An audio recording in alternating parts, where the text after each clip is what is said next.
All right, good evening, everyone, and welcome to the CCSD 5-9 Board of Education meeting for December 14th, 2020. I will now turn it over to Board President Ms. Krinsky. Thank you very much. I'd like to call this meeting to order. It's 7 p.m. Roll call, please, Mrs. Petrielli. Krinsky. How did I get muted? Krinsky. I think everyone's muted. I wasn't. Krinsky, present. Arlovich. Present. Lang. Present. Mencia. Present. Petrielli present. Reed. Present. And Schumacher. Mardell, you're muted.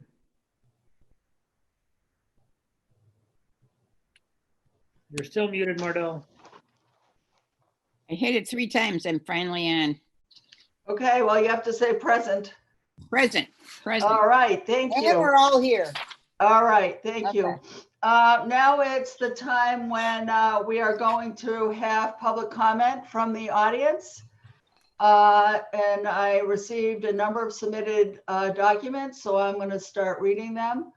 The first one is from Millie Patel, and she says, I want to write to say I'm angry that you are not letting kids in school again. This is unfair and not allowing kids who need to be in school.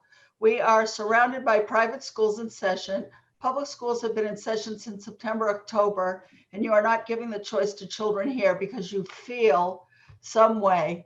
This is time to look at what other schools are doing, setting an actual date to go back after Martin Luther King Day in January. You must move in this direction because if the past repeats itself, we will let months and months go by again. You are basically letting the year go by wasted by your indecision. Represent us now. This is not the time to think about your reelection because truthfully, none of you should be running for reelection if you don't make an effort to get a date on the schedule now to let the kids in schools. This is a disservice to our community and parents, but most important to the children that will benefit more than learning from home if they choose to. Regardless that what the topic of this meeting is this week, you should primarily be meeting on the topic of returning kids to school now as priority over any other business. Okay, the next public comment is from Kasper Szczurek. I'm sorry, I mispronounced that. I'm sorry, Szczurek. Dear board members, this is yet another plea to the board to consider reopening schools. In order for this to happen, we need to be looking at data that solely pertains to school communities versus communities at large. It is clear that our students belong to areas that have rising COVID cases, but if a child is healthy and is showing no symptoms, they should be in school. School is probably just as safe as their home, if not safer. And if the staff follow the protocols to keep everyone safe, then kids should be welcomed back soon after the new year. This decision cannot wait until mid-January. By the time we reopen with a staggered approach, it will be February and our kids would have lost 2/3 of their true time in the current grade level. Would you be okay with your own children missing so much learning opportunities? Look at our neighborhood parochial schools. How are they making it with far less resources? How have they managed to stay open since September? It can be done safely. We just have to take the step, take the leap and try it. If we don't, we won't know the results and our students will continue to miss out. It appears to me that the current board has poor leadership skills when it comes to making decisions. And unfortunately, the lack of sound decision-making has taken a toll on our children. Look at the data that pertains to our schools and act accordingly. Thank you, Kasper. Okay, the next one is from Micah Koval. This has gone too far already. While the board members of D59 are planning and evaluating possible scenarios for safe return to in-person learning for the past few months, our kids are giving up hope.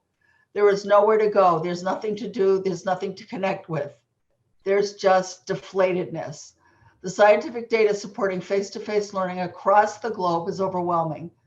CDC Director Dr. Robert Redfield said that K-12 schools should remain open because data shows that schools are among the safest places the kids can be from the pandemic, and attempts to close schools are nothing more than an emotional response. Dr. Fauci is finally admitting as well that children do not get terribly ill from or transmit COVID-19 in any significant way. Switzerland figured this out in April. Detailed genetic studies in Iceland showed that children were not passing the virus to adults in any significant numbers in June. And German researchers asserted that children could actually act as a brake on transmission within the community. There is data from Austria, Belgium, Denmark, France, Germany, Netherlands. No spike when schools are open. Contact tracing studies in China, Iceland, Britain, and the Netherlands failed to find a single case of child to adult transmission. UNICEF warns of a lost generation and finds school closures are ineffective. The report, based on surveys from 191 countries, found that children in schools are not the main drivers of the epidemic across countries. Evidence shows that the net benefits of keeping schools open outweigh the costs of closing them. Data from 191 countries show no consistent association between school reopening status and the COVID-19 infection rate. Researchers at Stanford University estimated the virtual classroom has put many kids behind in their studies. In Illinois, they found on average students have lost more than a year in reading progress. Illinois students are about a year and a half behind in math as well. The longer schools are closed, the more children suffer from extensive learning losses with long-term negative impacts, including future income and health. We parents demand our schools be reopened. Okay.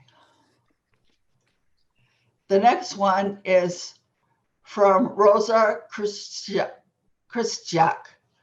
Hello, board members. I'd like to write to you with the strong support of having kids go back to school. I'm a grandparent of 5 kids in K through 8 grades. Most of them have been in session in actual schools in Mount Prospect and Palatine since October. And my one granddaughter in D59 who lives by my house has been e-learning all year. I see my grandchildren often on a weekly basis and am heartbroken for the one child that hasn't gotten a chance to learn from school as she wants in her parents' support. Although school may look different, the simple fact kids are on buses, in school, socializing and talking to each other makes a difference. Even with masks and 6 feet apart, it's important these kids feel some normalcy. The mental and emotional state of kids is at critical levels, especially for kids who have typically been very social and outgoing, but have been stuck at home, isolated and deflated. You are now losing those kids who love school and love learning due to now sitting at home in their small bedrooms, stuck by themselves on Zooms. I understand this type of environment may work for some, but it definitely doesn't work for all. Equity and understanding different learning needs is something we need to focus on. Today is your opportunity to provide that option and get the kids back in school in January. I understand the classrooms will be so small, it's doable, and social distancing will be kept, which I understand has been the plan from beginning when plans were prepared. The teachers and administrators need to all pull together and make this work, regardless of how hesitant they may personally be. Our most critical stakeholders here are the students, and leaving behind the half or more kids who want to learn physically from schools is teetering on unethical and plain wrong. I see the difference between my 4 grandchildren in school and the one e-learning child, and it's night and day, and I hope you realize you have the opportunity to make this choice real for the students in our community. Regards, Rosa Kirchjack, D59 community member and grandparent of a Claremont student.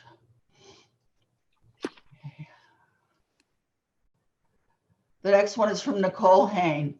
Dear CCSD 59 School Board, as we head into 2021, we all have high hopes for what this new year may bring.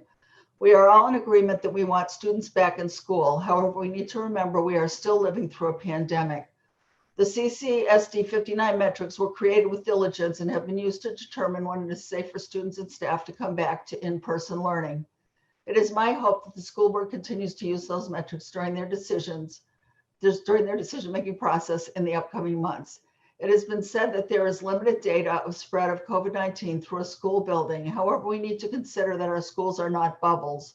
We have staff and parents who live in other communities, and we have older siblings coming home from college, both in state and out of state. We have families traveling within the United States and internationally in the coming weeks.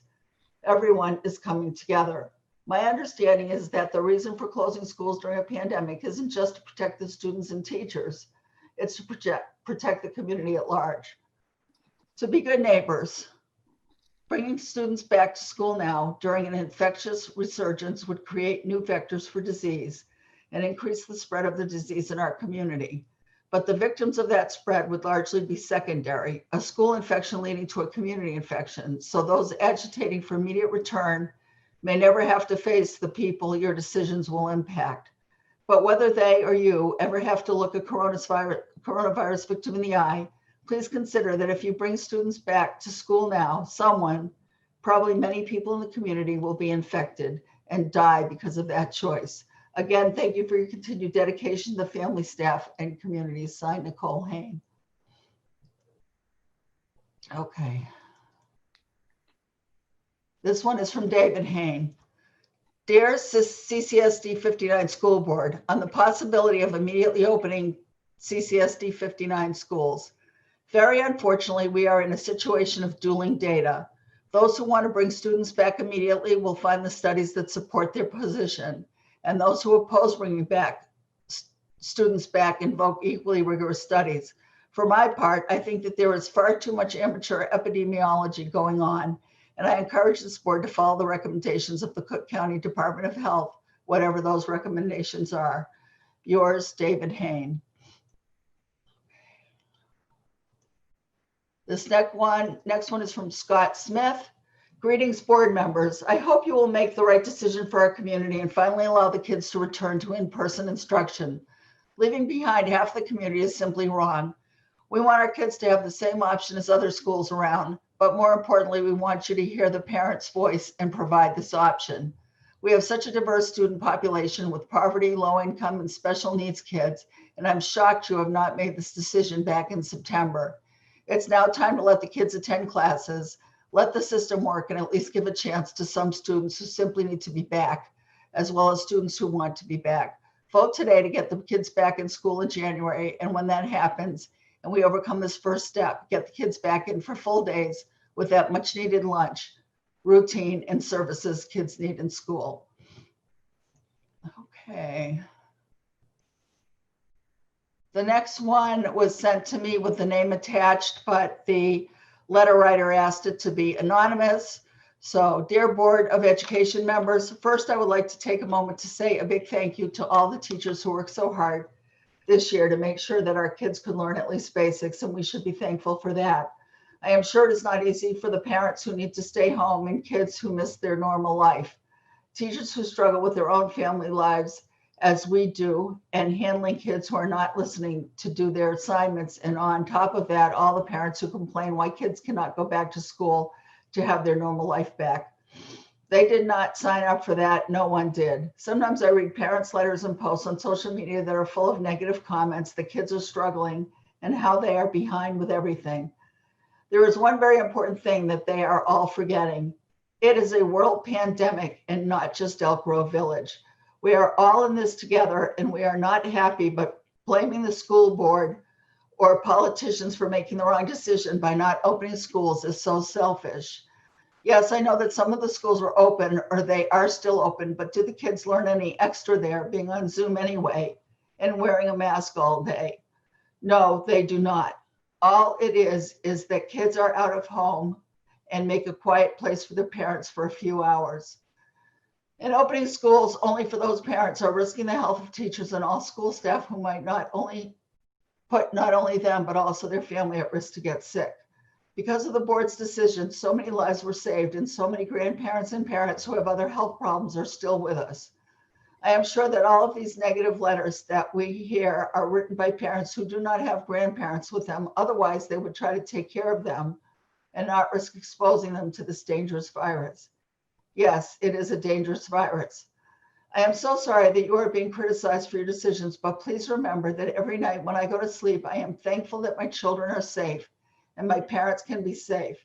And it is all because of you, and I would like to thank you with all my heart for that, for making very hard but very good decisions to keep us all safe. Thank you. I wish you all Merry Christmas and a Happy New Year to everyone. Thank you. Okay, the next one is from Dan Mikowski.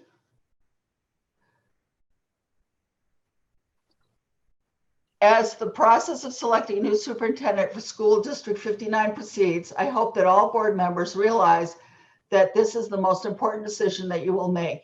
It is one that affects students as well as parents and residents of the school district for years to come. Some of the comments that parents and focus groups input for the selection of the superintendent repeatedly mentioned at the forefront are: the person should have a track record of prior administrative achievement. The person should have the respective as well as be able to collaborate with teachers, parents, and the community. The person should be receptive to valid input and be able to recognize when a change in plans are needed.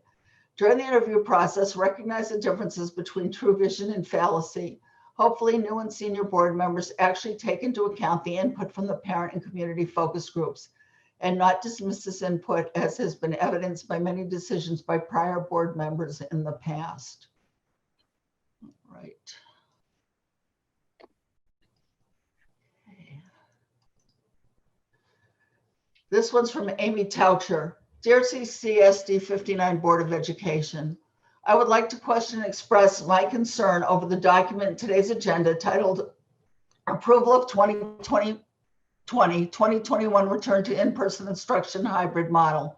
My concern stems from the third paragraph that states, schools will resume for an in-person instruction option beginning January 2021 with a soft rollout beginning no earlier than January 11th, 2021. My question is, where does it then state if the metrics that CCSD 59 agreed on and put in place are being met? I am exhausted by the amount of time this is discussed when metrics are not even remotely close to being met. I'd like to propose that a date be decided on when it is safe to do so. That means positivity rates are declining in our area and serious considerations are being made. Table the discussion, keep parents informed, and vote on a return date when it makes sense to do so. If metrics are not being met, why is this even a discussion? I understand having to reopen with a hybrid model is important and essential, and I applaud all the hard work everyone has put into it, but that doesn't mean it needs to go into effect immediately. As this has played out, it has become all too familiar because here we are again, and I am aware there will be a remote option for those of us who don't want to send our children back to in-person learning just yet, but I can think outside my front door. Think of others who are at risk, for example, your staff, and be concerned with hospitals at full capacity and, most importantly, community spread. I live my personal and professional life on the foundation of what I do must be in the best interest of myself and others, and I would stand by my decision should I ever have to stand in front of a judge. Thank you, Amy, parent of a Grove Junior High School student. Then I have another one from Daniel Vignac. And it says, it's a little bit long, so I have permission to paraphrase if I need to.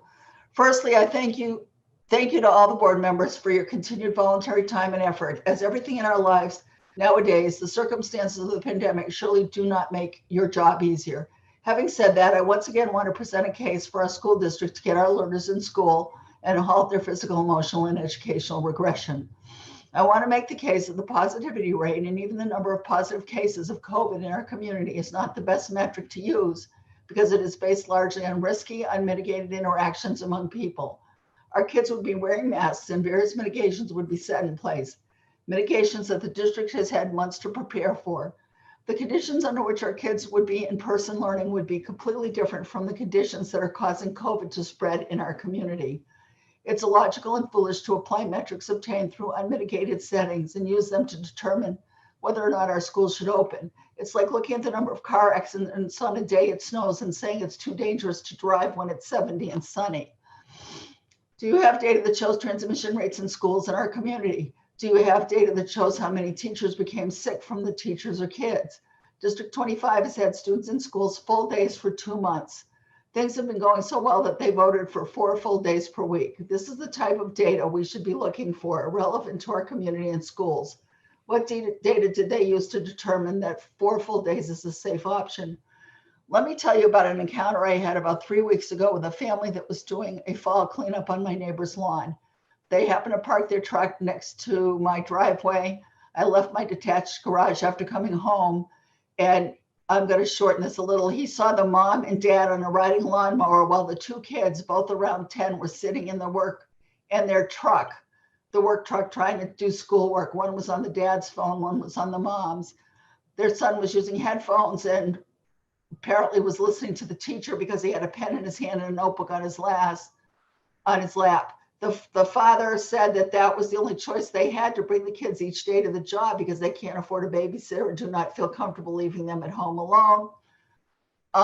There are many families like this one. There are so many families who cannot bring their kids to work and cannot quit their job. So they have to hire babysitters, which in many cases costs more than one parent can make. From a personal perspective, my wife and I work full time and there was no way we can come home midday for our two daughters if they go back to school for a half day. This means even if you do open schools for a half day, many parents won't be able to send their kids to school. There has to be a full day option from day one. Place yourself in the shoes of families in which a parent can't go to work because they have to stay home with their kids. Students going to school for a couple of hours does not solve anything. In fact, it creates more logistical nightmares for parents who are working full time. No one wants or can afford to interrupt their working day at noon to pick up kids from school. I think we have enough data to show that children in schools can eat lunch safely. This e-learning has gone on long enough. Please provide a full day option where students can properly learn in classrooms for the whole school day. Signed, Daniel Benek. Okay, that's it for public comment. And I want to thank everyone who wrote in and expressed their concerns with the Board of Education. We are now going to go into closed session because we needed to hold it early tonight. And we will return to public session when this meeting has concluded. So I would like to ask someone to make a motion to go into Hey, Janice, closed session. how long do you anticipate closed session being so we can let the public know to make sure they're back in time? I'm not sure. It could be a half hour. It could be 45 minutes. They could, it might even be shorter. They can stay on and wait to be let in on the public page. Okay. That's all I can say. My apologies to all of you who have to wait. This is Courtney. I'll make the motion to go into close. Thank you. I move that we move into closed session for the discussion of the appointment, employment, compensation, discipline, performance, or dismissal of specific employees of the district or legal counsel for the district, including hearing testimony on a complaint lodged against an employee or against legal counsel for the district to determine its validity. However, a meeting to consider an increase in compensation to a specific employee of a public body that is subject to the Local Government Wage Increase Transparency Act may not be closed and shall be open to the public and posted and held in accordance with this act. 5 Illinois Statutes 122C1. Okay, thank you, everyone. We need to go into, Need a second? oh yeah, thank you. Sorry, I'm rushing ahead. I'll be the second. Thank you. Okay. All right, and we did a vote? Yes, All right. Karlovic, Aye. Lang, Aye. Mencia, Aye. Petrielli, aye, Reed, Aye. Schumacher, and Krinsky. aye. All right, the motion passes. All right, thank you. We'll sign off and we'll go back into our other session. And so I'll see you over there. Okay.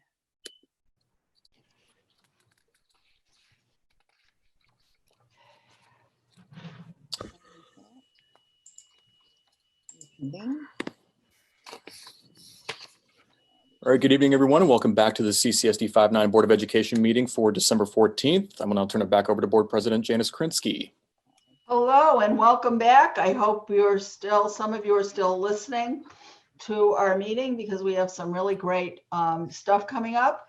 We're going to go to a presentation on diversity, equity, and inclusion. And I want to say a few words in preface to that presentation. I'd like to let you know that the Board of Education is very interested in making sure our district is on the leading edge when it comes to diversity, equity, inclusion, and belonging. In fact, it is a major reason why I personally chose to serve on the board, and it is a top priority for all of us, all the board members. It's a value that is enshrined in our strategic plan, and it takes center stage about, and all the things that we're looking at for continuous improvement, this is certainly one of them. The district has already made many great strides in the past 7 years on this journey, but there's a long way to go. Engaging in this work is not optional. It is necessary work if we are to help all our children feel included and achieve their true potential. It's hard to understand just how different the experience of living in this country is for people who are a different color, if they practice a different religion, they are immigrants, or in some other way different from the predominant culture. This is work everyone must do because a deep understanding of what equity means is necessary to really make sure all our children and families know they are seen for who they are, and we can truly support the emotional and academic growth of all our children. The presentation tonight is a logical outgrowth of the values a highly diverse district such as ours holds. I'm very much looking forward to the presentation and where the district recommends we go from here. Thank you. Thank you, That's Janice. Go ahead. Thank you, Janice. At our last board meeting, the board asked us to conduct a internal audit and then share the information, both things that we've done in the past and then things in the present we're planning, and then to bring some recommendations along with discussion to the Board of Education. As you may recall, many of you may recall, 7 years ago, District 59 was one of the first school districts in the country to launch a department that focused on mental health, specifically our students' social emotional learning. We provided a significant amount of training with to our staff, and really began our journey there. That was Enza Papik. She was the director there. Following Enza's retirement, Dr. Katie Ossel joined that department and took reins for the leadership. And the department at that point transformed not only to include social emotional learning, but family community engagement, and then ultimately student equity. So this has been an important thread, and it's been actually a significant part of our last strategic plan, and it's even more prominent in the strategic plan that the Board of Education passed last spring. So Katie has a tremendous team and resources and talented people that work with her in her department, and then across our district. We're so fortunate to have a number of professionals, from social workers to school psychs to staff to leaders, who have really engaged this. I do think that we're at a point now where we're ready to take that next big step. And Katie's going to talk through, again, some of the important work that we've done, some of the foundational work, and then end with discussion and recommendations for the board. So I'll turn it over now to Dr. Katie Ossel. Katie? Thank you, Dr. Fessler. I also want to recognize that we have had a social justice and equity committee in our district for several years now, where we've had staff and parents participate after school hours to learn more about social justice and equity. And so I want to thank all the participants in that committee, as well as a subcommittee that started this summer and has been working well into the fall, to really think about the next steps that are needed now in our current environment and how we move our work forward. And with that, Dr. Fessler, I'll hand it back to you for session outcomes.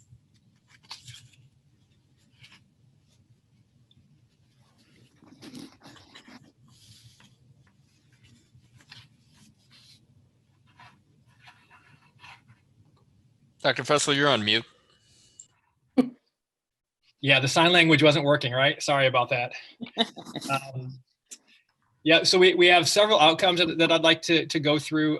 This, as you guys can see from previewing the slides, it's content heavy. I apologize for that. But when you're talking about 7 years of work and discussing that, that's a lot of information. But our goal here is to discuss definitions and meaning of diversity, belonging, and inclusion in order to build a common understanding. We want to review past work in the area of educational equity. We want to connect our strategic plan and of two concepts of equity, and present possible next steps for board consideration. Board members are always welcome to ask questions during the presentation, but if possible to hold till the end would be appreciated, just so we could get a flow. As I've indicated, there are 20 some slides. I'd like to also thank Katie and the SLT team for putting together the report that they shared with the board prior. It was our goal to have a narrative provided to the board in advance, so you'd have an initial understanding and an idea of the content. So with that, Katie. All right, let's start off with our strategic plan. Our mission in District 59 and why we exist is to prepare students to be successful for life. And when we state that, we mean each and every student. That is a very important concept of equity in District 59. Our vision on the next slide, where we're headed, very clearly articulates concepts of diversity, belonging, inclusion, and equity. We want to make sure these are balanced, and all of those outcomes, social emotional well-being, embracing the strength of our diversity, particularly fostering collaboration, choice, ownership, voice, trust, and respect, all should result in readiness for high school, college, career, and life success for all of our students. So when we truly balance diversity, belonging, inclusion, and equity, we should result in that readiness for each and every child. Our values in District 59 also very clearly articulate these strongly stated concepts. And tonight we will discuss how we will continue to demonstrate these values through our actions in our district. So let's start with definitions. Often we hear diversity, equity, and inclusion, or DEI work being discussed in school districts, in corporations, in businesses, but it's also very important for us to include belonging. Without a sense of belonging, it would be very difficult to achieve a true sense of inclusion or a true sense of equity. So tonight you'll hear me speak to diversity, belonging, inclusion, and equity. As Dr. Fessler stated, prior to this presentation, we shared a report to the Board of Ed that is definitely non-exhaustive, but provides more details in terms of the past 7 years of work that's been completed in the district. And tonight, my goal is to highlight just a few of the key items in each area, and then to present next steps that will move us forward. So let's start with diversity. Diversity is quantitative in nature. It's about representation. It's measuring in numbers what can be tracked by race, by gender, sexual identity, age, education, or economic background. In District 59, we can highlight many steps in terms of staffing related to diversity. And so I'm going to pass it over to Ross Vittori to talk about some of our previous work. Good evening. You'll see on the next slide, I started with a reminder of our newly approved strategic plan goal 4. I'm really proud of our learning community for voicing the need for equity in our efforts moving forward with our staffing plan. The goal is to align human, financial, and physical resources to ensure integrity and equity in resource planning and allocation. We have already started looking at our schools, not just by size, but by student type and need, to see where do we put the most staff, the right fit staff, certain licensure to really bring balance and equity across our student needs. One of the strategies, though, specifically for HR is to attract, develop, and retain high quality and culturally diverse staff. We are making efforts to move towards a staffing plan that better reflects the students in which we serve. So I highlighted in 3 areas some of the things that we've started over the past few years. One of which in recruitment is strengthening our student teacher pipelines. We are connecting with reconnecting with universities that we have worked with, and we are expanding our efforts to connect with new universities and programs. We want to start with our new hires before they even graduate. We are using new digital advertising and networking tools, whether it's as simple as using Twitter to reach out to different groups of potential candidates. We are looking at tools such as LinkedIn, and we're looking at other tools within our universities. And we're even hosting our own job fairs, as some of you know and have attended. We do these for very specific, hard to fill positions, which often align and correlate with diversity in a candidate pool. From a hiring standpoint, we are turning on features that are new in our application program, such as giving candidates the option to highlight their own diversity if they choose. We are allowed and able to have more face-to-face interviews, even though some of them are digital through our RIVS program, at an earlier stage in the process and with more hiring managers.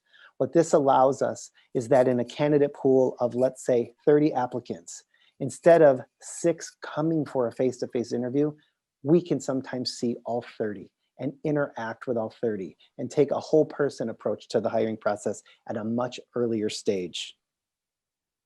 And we also have very student-focused and team approaches to hiring. So our hiring process will be similar for every hire overall, but we can get very specific to based on the unique needs of the position we're filling. And then from a retainment point of view, you also may know that we've had a mentoring program in our district for many, many years, but it actually has evolved quite a bit based on the feedback and the needs of our new hires. One year, the majority of our staff were special education experts because we were expanding program. So we had to dramatically differentiate our program that year. Another year, we didn't have many first-year teachers, but we had a lot of year 2 teachers. And so we needed to diversify the professional development. So we feel very good about having that vehicle to provide specific professional development and support so that our new hires not only get what they need, but feel that they belong in our District 59 family. When we invest in someone, we're investing in their career. We're not investing in someone who's going to be here just a short time. So in terms of next steps, we're very excited that this made its way into the new strategic plan, and we look forward to that committee looking at different ways we can do things better and new things that we can try that we haven't tried just yet. Thank you. Thank you so much, Ross. So we've made great strides in terms of hiring, recruiting, and retaining for our diverse staff. We know we still have significant needs in terms of diversity in our district. What we can do is we can significantly increase the celebration and the communication that we have about specific cultures and races in District 59. We can take a look at our calendars and see how we have represented diversity in aligned holidays and time off. We can continue to enhance the recruitment efforts for diverse staff that align with our student population. Next, I'd like to highlight belonging. As I discussed briefly earlier, belonging is the ongoing culture that is created to have all people feel welcome across differences. That is manifested in relationships, in conversations, in physical space, and in the written word. Culture is about the habits, the behaviors, and the values that are ongoing. This isn't something that happens at a point of time or sporadically, but continuously to make sure that all feel welcome across those differences. To highlight a step in belonging that we've taken over the last 7 years, I want to give specific note to our social emotional learning practices that enhance student belonging. In District 59, we have incorporated over the last 5 years a focus on social emotional learning and the 5 CASEL competencies, one of which is social awareness, which specifically highlights the skill of appreciating diversity. Social emotional learning is provided in our elementary buildings weekly and across the junior high week. We also have implemented community circles on a regular basis, which gives all of our students equity of voice, ability to discuss their similarities and their differences and highlight their personal cultures. And we have created classroom climate and management plans where students and teachers come together to determine the type of climate they would like to see in their learning environments and what works specifically for them. In order to determine the sense of belonging that our students have, we implement surveys through Panorama each year. Those surveys take note of social emotional competencies as well as sense of belonging. And last year, when we completed our surveys, our 3rd through 5th grade student group had 74% of our students indicate favorable responses in related to their sense of belonging. When we compare that with similar schools across the nation that engage in Panorama surveys, that falls in the 90th percentile. So we have a very large group of students who are indicating that they feel a strong sense of belonging in our schools. Now, 74% means that there is still work to be done in this area. We're able to take our data and disaggregate by subgroups. And in our 3rd through 5th grade data set, we found that our Black student subgroup responded with the lowest percentage favorable, while our white students responded with the highest percentage favorable. That absolutely gives us something to dig into and something to think further about how we can support students who are responding more or less favorably. In junior high, for our 6th through 8th grade students, 59% of those students indicated favorable responses for sense of belonging. That also, when compared to the national data set, falls in the 90th percentile, and those subgroup responses varied as well. The Black student subgroup responded with the lowest percentage favorable, while the Asian student subgroup responded with the highest percentage favorable. Now, we are fortunate in our district that we have social workers, psychologists, and counselors and SEL interventionists at the junior high level. And this data is available to all of those staff members, as well as each student's classroom teacher. So in response to the data, they're able to see who's indicating a lower sense of belonging and think about how they can continue to connect specifically with those students to make sure that they feel included and that they belong in their learning environments. That is one component of the work that we've done in the last 7 years in terms of student sense of belonging. We also have staff sense of belonging and family sense of belonging to consider as well. In terms of needs in this area, we need continued intentional work in cultural responsiveness for our families. We want to add questions specifically about diversity and inclusion on our Panorama surveys this year, so that we can also hear from our students and hear from our staff about their experiences and their sense of belonging in our schools in a more detailed way in relation to diversity and inclusion, and use that to inform our practice. Additionally, we can create increased opportunities for our students who receive special education services to be included with their general education peers. That's something that has already been identified by educational services and is a goal area that they are working in. And that would require related training for our general education staff and how to foster those great opportunities. Finally, curriculum settings and materials reviews would help us to determine the representation of various marginalized groups within our materials, within our environments, to see where we can increase representation to then increase sense of belonging. And that brings us to inclusion. Inclusion is about participation. Often we think of inclusion as something that naturally occurs when you have a diverse group of people working together. However, this is really something that takes clear cultivation and empowerment of different groups. It's achieved when diverse populations are involved in decision-making that impacts the policies and the practices of the organization. For inclusion, I've chosen to highlight some of the work of our Community Outreach Specialist program in family and community engagement. In 2016, we started the Community Outreach program. We hired 3 community outreach specialists whose role in our district was to engage families in learning.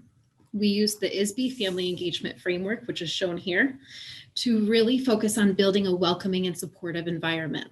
And as a next step, our community outreach team worked specifically with parents to ensure that they were on our board committees, involved in decision-making processes through those committees, and not only that they were sitting at the table, but they were equipped to be able to participate effectively in the conversation and to voice their honest and true opinions to inform our practice. That has been a great accomplishment that we need to build upon and move forward. In addition, our strategic planning process has been highly collaborative in involving community members, family members, and student voice in decision-making moving forward. Needs in the area of inclusion are about really representing equal voice from multiple parties. While we try to include voices as much as possible, more purposeful action to involve student voice in our decision-making can be taken at the district level. So ensuring representative student, staff, and parent voices are more frequently present and valued in district decision-making may be a next step. Continuing the review and the adaptation of curriculum based on the inclusive curriculum law, Social studies curriculum changes and future ISB guidance documents will also help us to foster inclusion. And we expect several documents to come from ISB in the next few months regarding equity and inclusion. So that brings us to equity. Equity is about changing structures of power and privilege. This is done so that disparities of historically underrepresented groups are eliminated, and therefore outcomes cannot be predicted by that grouping. So we see inequities when we see achievement gaps, when we see disproportionality in discipline or attendance data, or participation, student, staff, and parents who have barriers to engagement. Those are all issues of equity or inequities within an educational environment that need to be addressed. To highlight one step in equity so far, I'd like to take us back to the work of the Social Justice and Equity Committee. In 2017, this group focused for the entire school year on creating a set of social justice and equity guiding questions that would help anyone working on any educational goal in our district to think with a lens of equity. Those questions highlight specific conversations about who would benefit from the action that we're taking, about who is represented in that action and who may not have any barriers. On the other side, who would be disadvantaged, who is not represented, and who has barriers. It asks groups that are making decisions at the district level, the building level, the classroom level, at the student level, to think about what are potential unintended outcomes and whose voices are still needed in that conversation, and then specifically align their actions to their discussions for each of those questions. Now that takes an understanding of both dominant and non-dominant groups in our society and how they play a role in what we do in education each and every day. That is something that while it is created, it's not widely in use. And so a next step will absolutely be to figure out how we can really start using these questions to guide our decision making. And Dr. Fessler, if you could go back, I have one more piece, thank you. Another piece that I want to highlight is diversity and equity as drivers for curricular choices over the last 7 years. And so Maureen, I'm going to hand it over to you to speak a little bit about that process. Okay, thank you, Katie. Well, as part of our curriculum committees that took place in the spring of 2019 and into the last school year, we outlined a curriculum review process and drivers that would help us evaluate and serve as criteria for choices of resources and curriculum. We continue to use this process and the drivers. In fact, Nicole Robinson and I are currently working together on a 3 to 5 year plan or cycle that will guide the evaluation of curriculum in different areas each year. We may continue to tweak the drivers that were created, but we will ensure that diversity and equity in the curriculum will continue to be the prominent focus of the review. So just for example, for our district drivers, one of them includes curriculum includes culturally responsive elements so that all students have opportunities to see themselves represented, and there is a social justice orientation. So this is a criteria that we are looking for when we do evaluation of curriculum. Even in math last year when we were going through this process, there were 3 or 4 specific math-specific drivers that helped us ensure that we are paying attention to diversity and equity. Thank you very much, Maureen. In terms of next steps in equity, and many of these come directly from our subcommittee work earlier this year, we need to provide systemic, culturally responsive education, professional learning for all district staff. We know that professional learning in bits and pieces has been very, very helpful, but only to those who have been able to participate. And so we want to make sure that we can consistently get professional learning to all staff and have those foundational understandings. We need to communicate about and start using the tools made by the Social Justice Committee. A lot of great work went into them and they guide us in the right direction, and having them in use will be a great step forward. We need to continue to consider staffing decisions using an equity lens. We do that regularly and have been with our community outreach specialists, our educational service providers, our instructional coaches, and looking at where is the need and staffing in response. And finally, an audit of environment, learning materials for representation of diversity, as we spoke about earlier, in race, ability, social economic status, and other areas will help us to determine how we can achieve educational equity best in our district. This work in educational equity will absolutely continue until we no longer see achievement gaps or disproportionalities. And so this is a very extensive process that will continue and be consistent for quite some time. In fact, in a recent professional learning session with Dr. Amante Jackson of Dig Deep for Equity, she stated that 8 to 10 years should be expected for systemic change in educational equity in a building level system. Now, we have really established resources, systems, as Dr. Fessler talked about, social emotional learning, multi-tiered systems of support that can really hold up this work.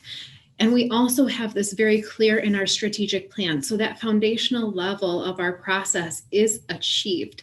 Now we're at a point where we need to bring together a representative strategic planning committee to drive and execute continuous change.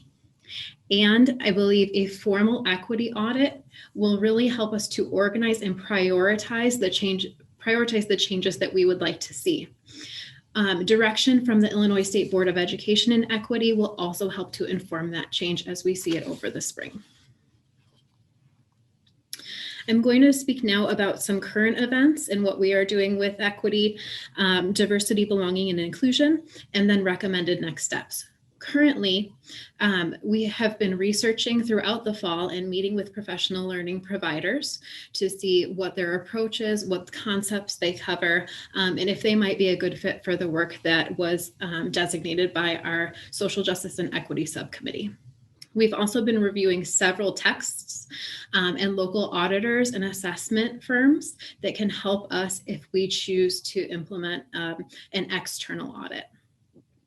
We have been implementing administrative professional learning, and we've distributed a book to our administrators, Culturally Responsive Leadership. And we have been including weekly staff features about equity and anti-racism education in our staff update. Finally, we are planning, as I discussed before, for our panorama surveys this year, either January or February, depending on our return to school plans, to be focused on diversity and inclusion, as well as our typical social and emotional learning topics. For next steps, we recommend establishing an educational equity strategic planning committee to facilitate the action steps and the assessment process. Completing a formal equity audit or external audit to help inform both our short and long-term goals, to continue our administrative professional learning, and to plan for district professional learning to establish foundational understandings and the mindset for future work that needs to occur. We want to plan for multi-year professional learning for all staff as well. So while throughout the end of this year, we may be able to establish those foundations, we want to make sure we have a very long-term process in place for professional learning that is ongoing. And we want to continue to monitor the ISB equity tools and resources.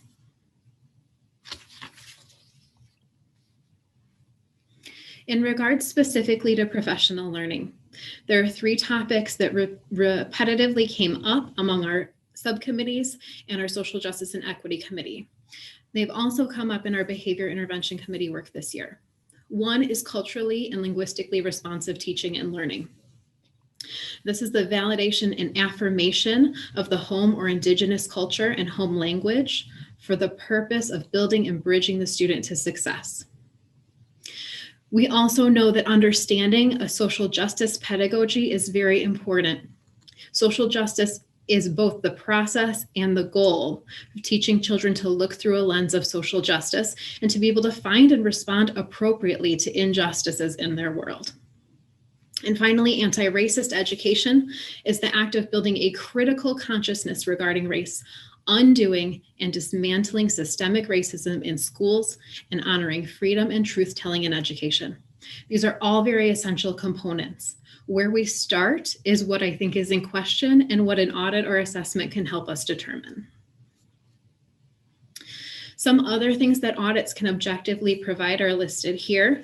I think what would be particularly helpful in District 59 is the assessment of our administrative readiness to lead the future work, focus groups and narrative accounts of diverse experiences within District 59, and short and long-term goals and action steps. And those are often provided in written reports and in face-to-face or right now Zoom sessions to discuss findings.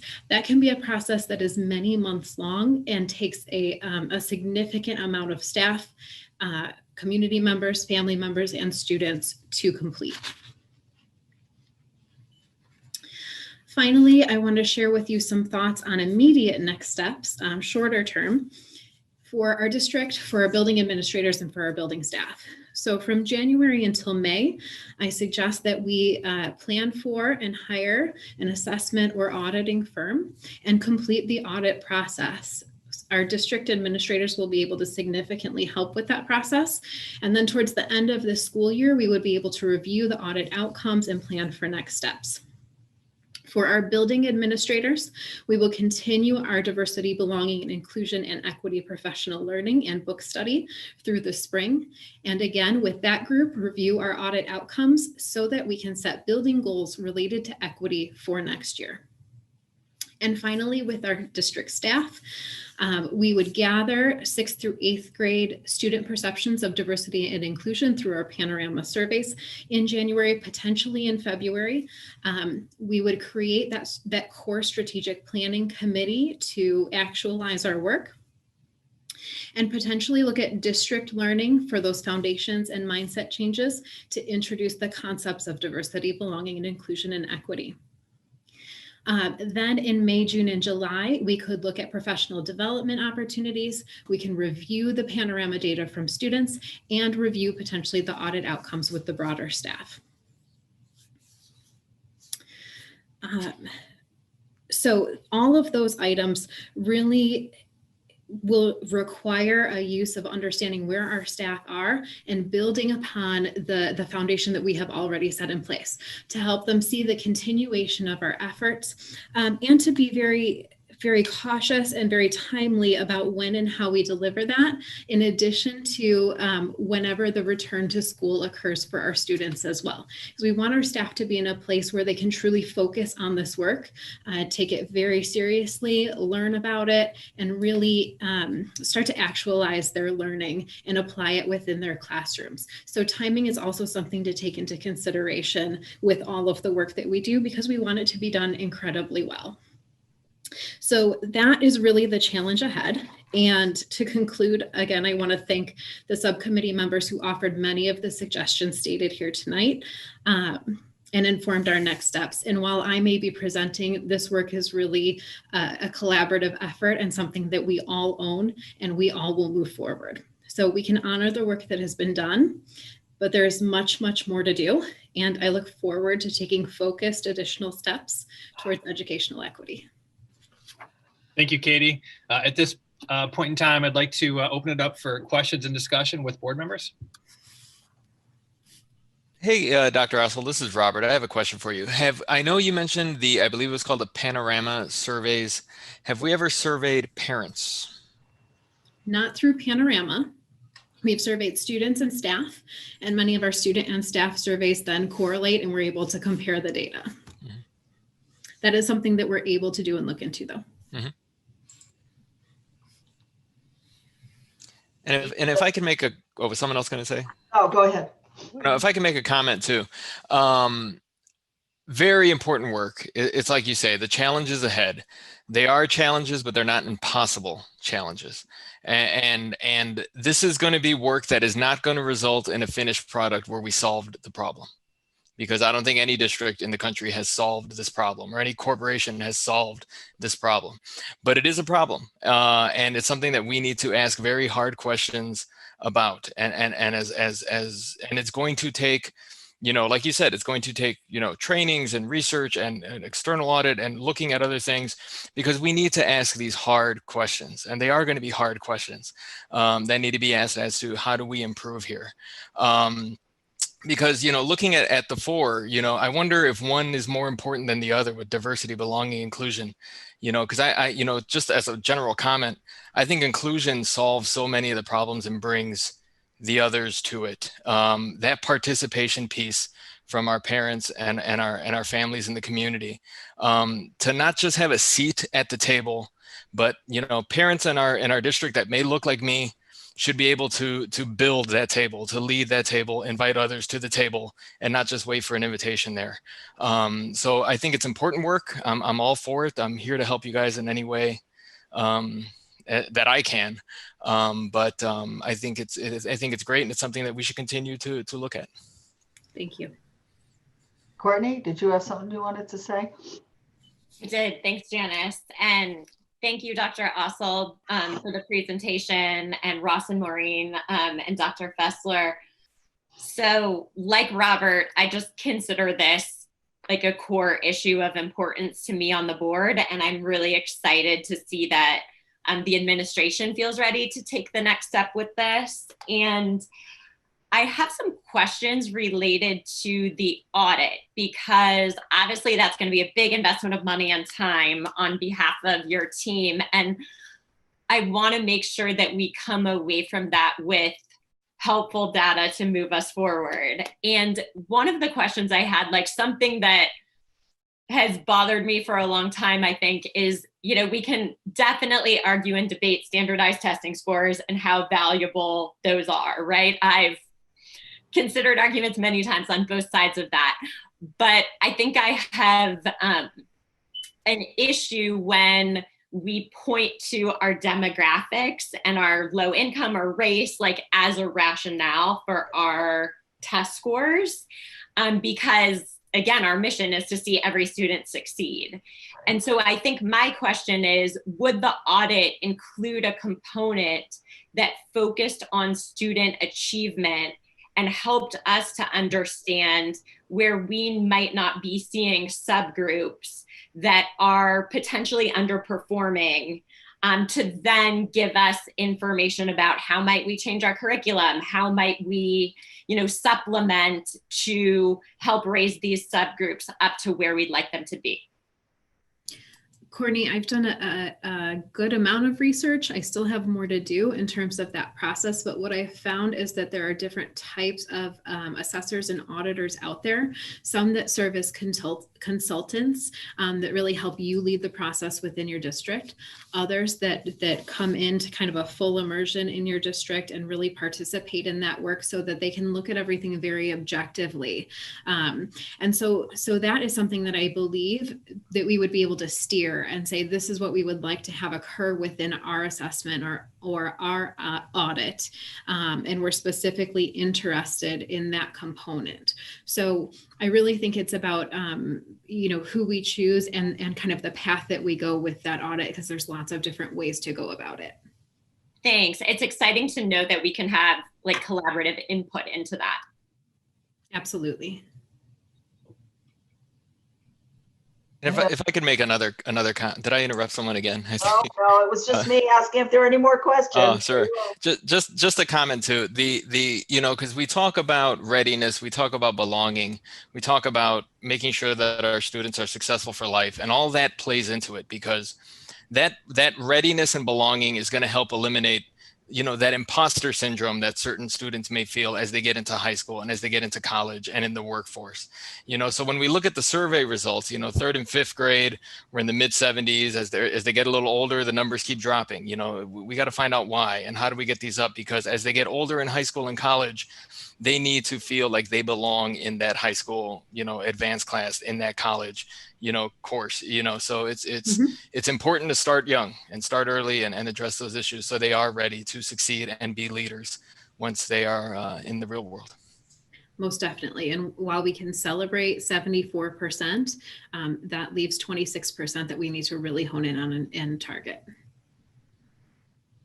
I have something to say. I'm really ecstatic about the work that you have done, Katie, in the past, and Ross and Maureen and your teams. And I'm really even more ecstatic about the future and the commitment you show and the knowledge and the time you put in to really get the most out of the efforts that we will take on behalf of all our children.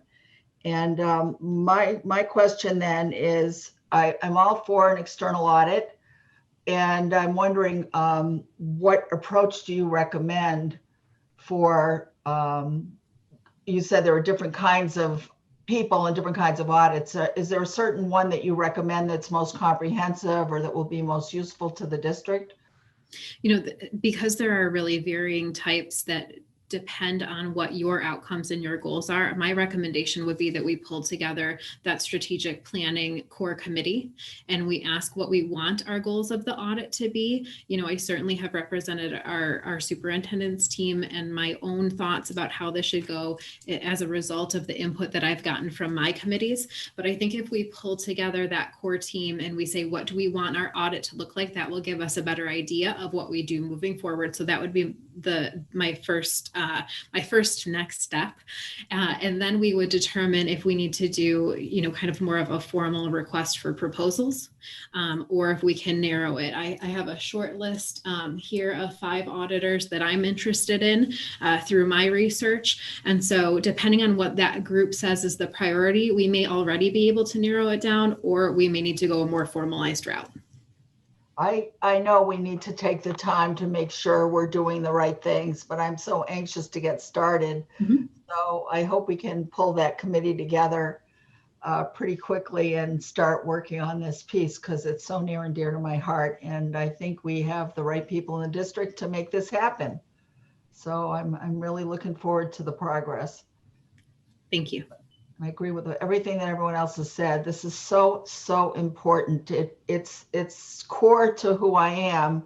And I know it's core to the center of other board members. And we all share this value that all our children should be successful. And I know we can do it. If it takes 8 to 10 years, so be it. It's worth doing. Agreed. Yeah. Anything else? That was a great presentation. Thank you very much. Thank you. Okay. We're going to move on then to the discussion of the return to school planning. Thank you, Janice. You know, one comment, prior when we had our communication audit 6 or 7 years ago, I do recall that having the external audit and actually having someone come in and spend time with focus groups, that external person with a completely different perspective and lacking bias was very powerful. And they had focus groups with our staff, with our leaders, with our parents, with board members. And I thought that was really powerful. So I think that will be a great experience, you know, for our school district if we can make that happen next semester. And again, you know, those experts really are able to see things differently than we see them because of our own bias. So Katie, thanks for an awesome presentation. You and your team are doing great work. And thanks also to Ross and Maureen for your contributions to that presentation. The next discussion is the return to school discussion. So at our last meeting in November, the board discussed that we would go into or stay in remote learning until at least January 19th. Since then, many lessons have been learned. Some changes have occurred. One significant change is with the CDC and their new guideline for quarantine. So it used to be 14 days. Now they've changed that to a 10-day quarantine period. And then they've also changed their time for a time for days after negative test to 7 days. So they've got a 10-7, that's new information. So in beginning our presentation today, you know, I want to start with our rationale. And, you know, in public comment today, we've heard, you know, many different comments. People are on both sides of what we should do in terms of returning to school and staying in remote. Tonight, we're going to talk about options for both. we are going to certainly always continue to this school year, as far as the state is concerned, have a remote option for our families. But we would like to revisit the option for reopening schools. And of course, our mitigation strategies are critical to this. And we'll go into some great detail about those tonight. To begin, I'd just like to acknowledge the many people who have been involved with this. And I appreciate the board and the ongoing conversations that we have to be able to talk through this, discuss this, look at a number of different criteria and metrics. And I know that we've shared some metrics that are largely based on the Illinois Department of Health, and we've followed those considerations in making a lot of our decisions. We've taken into consideration the health and welfare of our staff, of our leaders, of our students and families. So we've put a lot of time and energy. The board, again, thank you for, having ongoing dialogues to really try to meet our goal of returning our students and staff to school when as safely can be done. So we'll talk through some of those mitigation strategies tonight, and then make a couple of recommendations. We do have two options to share with the board tonight. Also indicated or shared in public comment was a lot of research. Again, some acknowledging the safety that we've seen in returning kids to school. And then others have also cited research where, there is counter information. But I've highlighted a couple of research studies that actually do share some of the successes that are occurring in countries across our world in terms of reopening schools. So, the rationale is that we recognize that, again, there are arguments supporting both sides of this, but we also recognize that, we have families and staff that also want to get back to trying to provide on-site instruction for kids. Now, it will look a little different, as we all know, due to some of the mitigations, and it is critically important that, some of the initial conversations we had about hand washing, air filters, social distancing, wearing a mask, those things remain critical because we have to keep our staff healthy. We have to keep our students healthy so that we can keep our schools open. So again, we'll talk a little bit about the remote option this evening, and then again, we'll go to mitigation. And we're going to talk more tonight about internal data. So I think, someone in public comment pointed out the importance of the Illinois Department of Health recommendations. We still believe that those are critically important. But once we get our schools open, we want to look at the data in terms of what's happening within our school. And there's also IDPH data that regulates and guides that. And Katie and other team members, Maureen, will be talking about through some of those pieces. But I would like to start out in the first slide and turning it over to Tom Ludloff to just talk about some of the internal data that we've collected since August 10th. So Tom will share and explain this particular table. Tom? Thank you, Dr. Fessler. Yes, as we've reviewed in prior meetings, we've really been set up a very comprehensive system to track internal COVID positive cases at every single building. And this is really a summary of the district-wide data.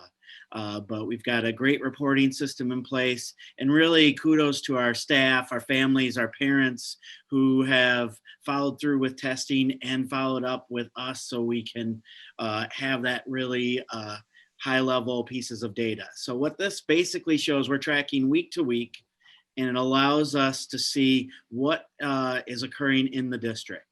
Now, really since early August, we've had over 750 staff members in the district.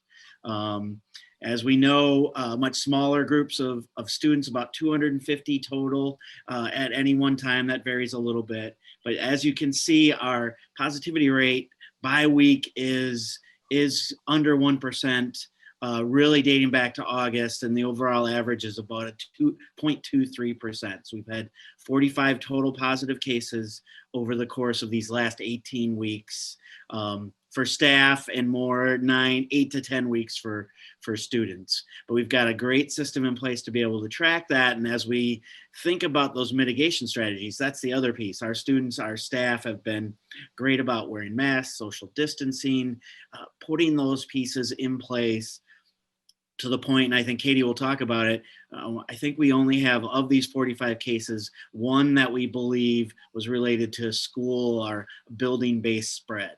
All others were external infections. And that really, again, kind of reinforces for us the great work our students and staff have done and our ability to track it. But with that, I'll turn it over to Katie to talk about our external dashboard we have in place for our community. As a reminder, we do have a COVID-19 dashboard that is updated weekly on Fridays with all of the information that we collect on exclusion in our schools. So we collect information on student and staff positivities, confirmed positive COVID-19 cases. We also collect information on student quarantines due to close contact and staff quarantines due to close contact. I'll talk in just a little bit about the changes that have come from the CDC in regards to that definition of quarantine as well.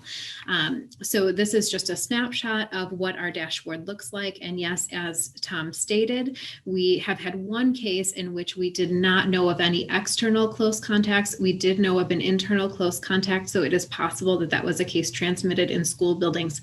That is the first of the year that we know of in terms of in-school transmission. Katie, this is Randy Reed. Katie, was that staff to staff or student to staff? Because I know we did have some students in. That was staff to staff. Okay, thank you. Thank you, Katie. So I'd like to present two options to the Board of Education, and largely the first option reflects the conversation that we had in November, that we would look at 1/19, which is the day after MLK Day, as a return date, largely for our students. Again, I had mentioned that the CDC and then the IDPH supported the guideline of the 10-day quarantine. And again, the idea that the board had shared with waiting for a couple of weeks after the holiday season was to allow for a induced quarantine period for our families and for our students and for our staff. So if the board were to select the 19th, the model would look like this. On Monday, January 11th, staff would resume back in person. Now, let me back up 1 second and indicate that we will return to remote instruction as planned. So that first week after the holiday, which I believe is January 4th, correct? Is that Monday, January 4th, we would resume remote instruction. But in terms of the rollout, on Monday, January 11th, the staff would resume back to the building for in-person. Again, that would exclude those who have any type of accommodation. On Tuesday, January 19th, the hybrid would begin. That would be Group A and IEP students. So keep in mind then that Group B would not begin until January 21st for in-person. An earlier start would be the 1/14. So again, we would resume the remote instruction on Monday, January 4th. On January 11th, staff would resume to back in person. On Thursday, January 14th, we would begin with the hybrid. We would bring the B group and IEP students. And then on Tuesday, January 19th, we would bring the remaining Group A. So all of our students would be back in session by January 19th. So those would be two options that we'd like to get direction on from the board. Are there any questions about those two options? Hey, this is Randy Reed. What hours would you be talking? Would you be talking full days or would you be talking like the half days we had originally discussed? Our goal is to get kids and our staff back to full day as soon as possible, but we do believe that a transition is necessary. Since we haven't had a return to school this year, we'd like to start with the 4-day. There are some unanswered questions in terms of can we do food safely? Again, we don't, if you'll recall that a number of school districts who started in person, within a week or two, because of spikes in rates and other causes had to then go back into remote. We'd like to try to transition into this safely and make sure that we have a plan in place that can be stable and ongoing. But it is our goal to, look at our data, look at our internal mitigation strategies and numbers, and again, get to full day as safely as possible. Now that may not be till Our teachers have access to the vaccine. There are a lot of things that the board in considerations we'll want to discuss. We're still 6 weeks away from that date. So, transmission rates, those pieces we'll want to take a look at as well. So we would start out with the 4-hour day. So it would be the same plan that we discussed prior when we were looking to return to a hybrid as our first step. But so this is Randy still. So we would start with a 4-hour, but then in January, we'd start looking at where we're at, or we wait till February before we start discussing full day then. We only do have one board meeting a month. So I think through our weekly, Randy, and our ongoing communications, we would be sharing information and having email conversations as we go. So I do think it's a bit of a moving target in terms of the data collection piece. So it's a little hard to stipulate, but I think this is something that is really important. And if we feel like we need to have to call a board meeting to have a discussion, we can, as you know, do that with only a couple of days notice. So we do have the ability to meet more often if necessary. The reason why I bring this up is, one thing that we as a board have kind of decided, we've made some decisions to try to give families as much advance notice as possible for, planning of when their kids could be in, when their kids will be home, so they can plan, someone to be with their kids or whatever. And I just want to make sure we, continue that policy, that if we are going to go that, hybrid this or hybrid that we have some sort of, plan in place with dates so families know, so they can kind of do some initial planning for their time. I think that right now the most significant challenge is that, although the CDC and Fauci and others are saying that, kids should be back in school, that's a safe place. They're also saying that the next 4 to 6 weeks could be the most challenging time during the pandemic. So, there are some unknowns there that it's hard to say that, we're going to do this on this date. But I do agree that we want to be timely in our communication, and that, our communication as a board and leadership team is fluent and ongoing as well. I think we will know more, the first week or so of January, but I wouldn't think that we would do anything beside, that 4 hours a day for at least the first month as we transition back to in-person learning. I mean, there's a lot of things that we've got to do in terms of building relationships, building mitigation strategies, building habits. So it really is hard to guess, Randy, but I do agree with you that we need to give our parents and families as much information as we can. As you all know, we've been doing weekly communications with families almost, throughout this entire period to try to update them and share information as well. I have a suggestion in thinking it through. I kind of feel the same pressure that Randy's expressing about getting kids back in class full time. And I realized there were challenges, but I also understand how difficult it is for parents to try to manage against a half a day. So perhaps, when we look at the data on January 11th, we should be getting a sense by then as to whether or not we're looking at really large spikes. And then maybe we can talk about, holding a special meeting if necessary, if we want to say, look, we want to decide by, February 1st, if we want to, go full time or not. So, I think we have some choices that we can make, and that we'll have better data January 11th. Is that helpful? Is that helpful, Randy? I'll say this. I'm not feeling the pressure from staff or family. I mean, these are my questions and my thoughts on the whole process. Sure. I mean, I'm wanting what's doing best. I mean, it's not, the pressure from this side or that side.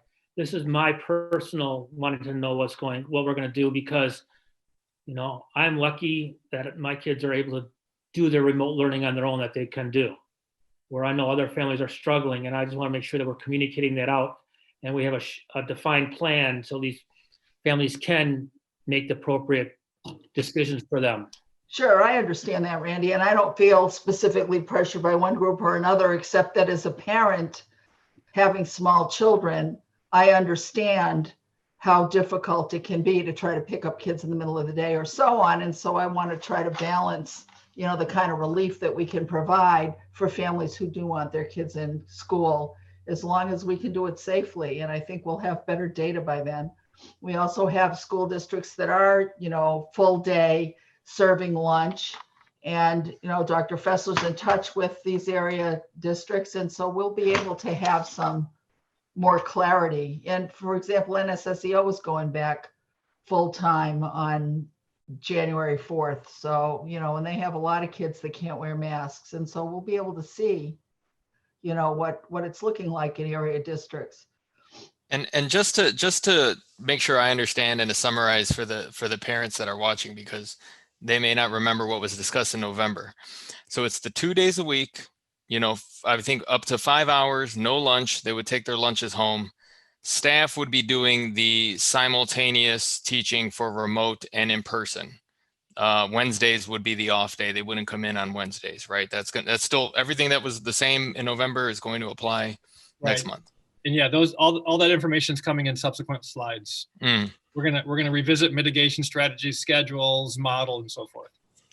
If I could just comment on this slide, then if we're looking to get our kids back, and I believe the whole board is somewhat in agreement to get the kids back. You know, if we can do it on the 14th, that's really, we're looking at Thursday versus the Tuesday after the holiday. So I would actually support the start on the 14th. If that's the option that's available and we can do it on the 14th and we can do it safely on the 14th, then I would be as supportive of doing it on the 14th. Dr. Fessler, could I ask a question? Absolutely. Is it going to be on a Monday, Tuesday, and a Wednesday, Thursday, or a Thursday, Friday? What are the two days that were chosen for each group, for Group A and Group B? Monday, Tuesday, and Thursday, Friday. Okay, fine. And we'll go into a little more detail about that, including the model in a few slides. So again, this gives us a chance to keep the germs together from the group that's in there on successive days, and then have a day in between to clean everything up for the second group who comes in, and then their germs would be there for the same group for 2 successive days, which I like. So we added the 1/14 date again, which is our recommendation for the start date, largely again because the change in quarantine time by the CDC and the Illinois Department of Health. So I have no problem with that. Okay. So instructional model, Maureen's going to walk us through the instructional model and what this will look like, and then talk about some of the interventions that will be also available through remote and in-person learning. Maureen? Okay, thank you. And as some of you have already been saying, this is the same. This is our hybrid model that we were prepared to implement November 5th. So it is virtually the same. It's the 4-hour in-person day, grab and go lunch, and then asynchronous in the afternoon. So it is the same hybrid model that was presented earlier. We've made those preparations. We had staff training. We created our schedules. We also had ordered specialized equipment to accommodate, better enhance some of the instructional pieces. So we were ready. Now we just need to refresh a little bit.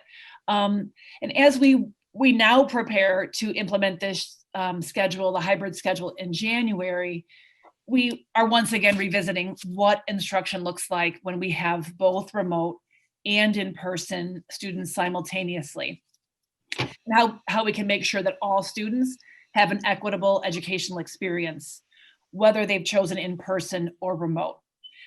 You may recall we also did some pilots, and that was one of the, I guess, primary concerns of the teachers was they want to make sure they give enough emphasis and attention to both groups. That's a primary consideration of the teachers. This will also be a transition for our staff. They have gotten incredibly good at remote teaching. So that will be a shift for them. So when we think about what the hybrid will look like with the simultaneous instruction, our baseline will be in-person students participating in remote learning from the classroom as a starting point. So it will look like the whole class still on Zoom. Some of the students will be in the classroom doing that.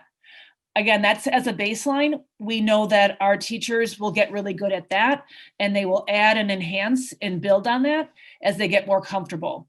But we wanted to have that common baseline, thinking about where the starting point was. So that's a little bit about that hybrid instructional model.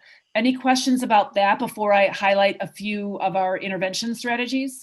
What are the actual hours in the classroom? So for junior high, it's 8:45 to 12:45. I'm sorry, 7:45 to 12:45. Elementary is 8:45 to I'm sorry. It's been a few months. Refresh my memory. Junior high, 7:45 to 11:45. Elementary, 8:45 to 12:45. So it's a 4-hour day in the room. Yes, 4 hours of in-person. And that will be the synchronous time. So students at home, that will be the time when synchronous instruction is happening. They'll be seeing their classmates either on the Zoom screen. They'll still get to see each other and keep that classroom connection going right from the start. I really, this is Janice. I really like the idea of doing remote learning from the classroom to get started, because I know that that's a concern of a lot of teachers who really want to do their craft well. I mean, our teachers are very dedicated. We've got great teachers, but man, to try to struggle, figure out both at the same time, this will give them a little bit of breathing room before they have to jump in and try to go further. So I think that's a great strategy. I also want to highlight a few things too. We've also increased our menu of supports and interventions for students who are struggling with remote learning specifically. Currently, we have 3 schools that are doing supervised remote learning for students have a chronic lack of reliable internet. There aren't very many of those students in the district, thankfully, but there are students, so we want to make sure no one gets missed. So those 3 schools have 10 to 20 students coming into the school each day to sit and be supervised as they do the remote learning with their class. As we progress into January, other schools may choose to offer a supervised remote option. And this will all be identified through the MTSS process. So these are students that are having difficulty accessing remote learning. You might be thinking, well, why are we doing that if we're getting ready to come back? We do know also that students, if they're in group A, they may have that challenge of participating on group B days and their non-in-person days. So we'll continue to, our MTSS teams will take a look and identify students who might benefit from that. And then also we've added several other options to support students, including virtual tutoring. We have a number of staff already who have said, I will work as a virtual tutor. So again, MTSS teams will take a look at the student data. They'll have conversations and identify students who might benefit from a virtual tutoring option. Another option might be to have some students with identified needs attend on A and B days. Again, that would be space dependent. Maureen, can I ask a question about MTSS? Sure. I am wondering if we're picking up the subset of students who might have not needed specialized services in the past, but perhaps they have submitted like half their assignments in e-learning or less than half of their assignments. I'm just wondering what the protocols are where we've seen like a significant drop off in participation, and are those students getting channeled into the MTSS process? Yeah, that will be exactly the types of conversations and students and the data that teams will be looking at. They're used to meeting and looking at achievement data, progress data. In this scenario, they will also be looking at just accessing learning data. Who are students that we are not seeing, hearing from, and then those will be the students that they will determine if they would benefit from one of these interventions. So the interventions are specific to remote learning and students that are struggling with that. Awesome. So if I could understand, have we done, like, do we have data to look at this point? Like, is considering the MTSS is specific to the remote learning, have we reviewed that at this point, or is that all forthcoming? Well, we've been looking at that. That's almost data that's better to look at a team level, because even something like attendance is challenging. So how much time attending counts as attendance and how much it doesn't. So I think that attendance data will be a great indicator, but it's not the only one. What we've actually done, and I can share it in the Friday update, is added a new tab to our regular Tier 2 intervention.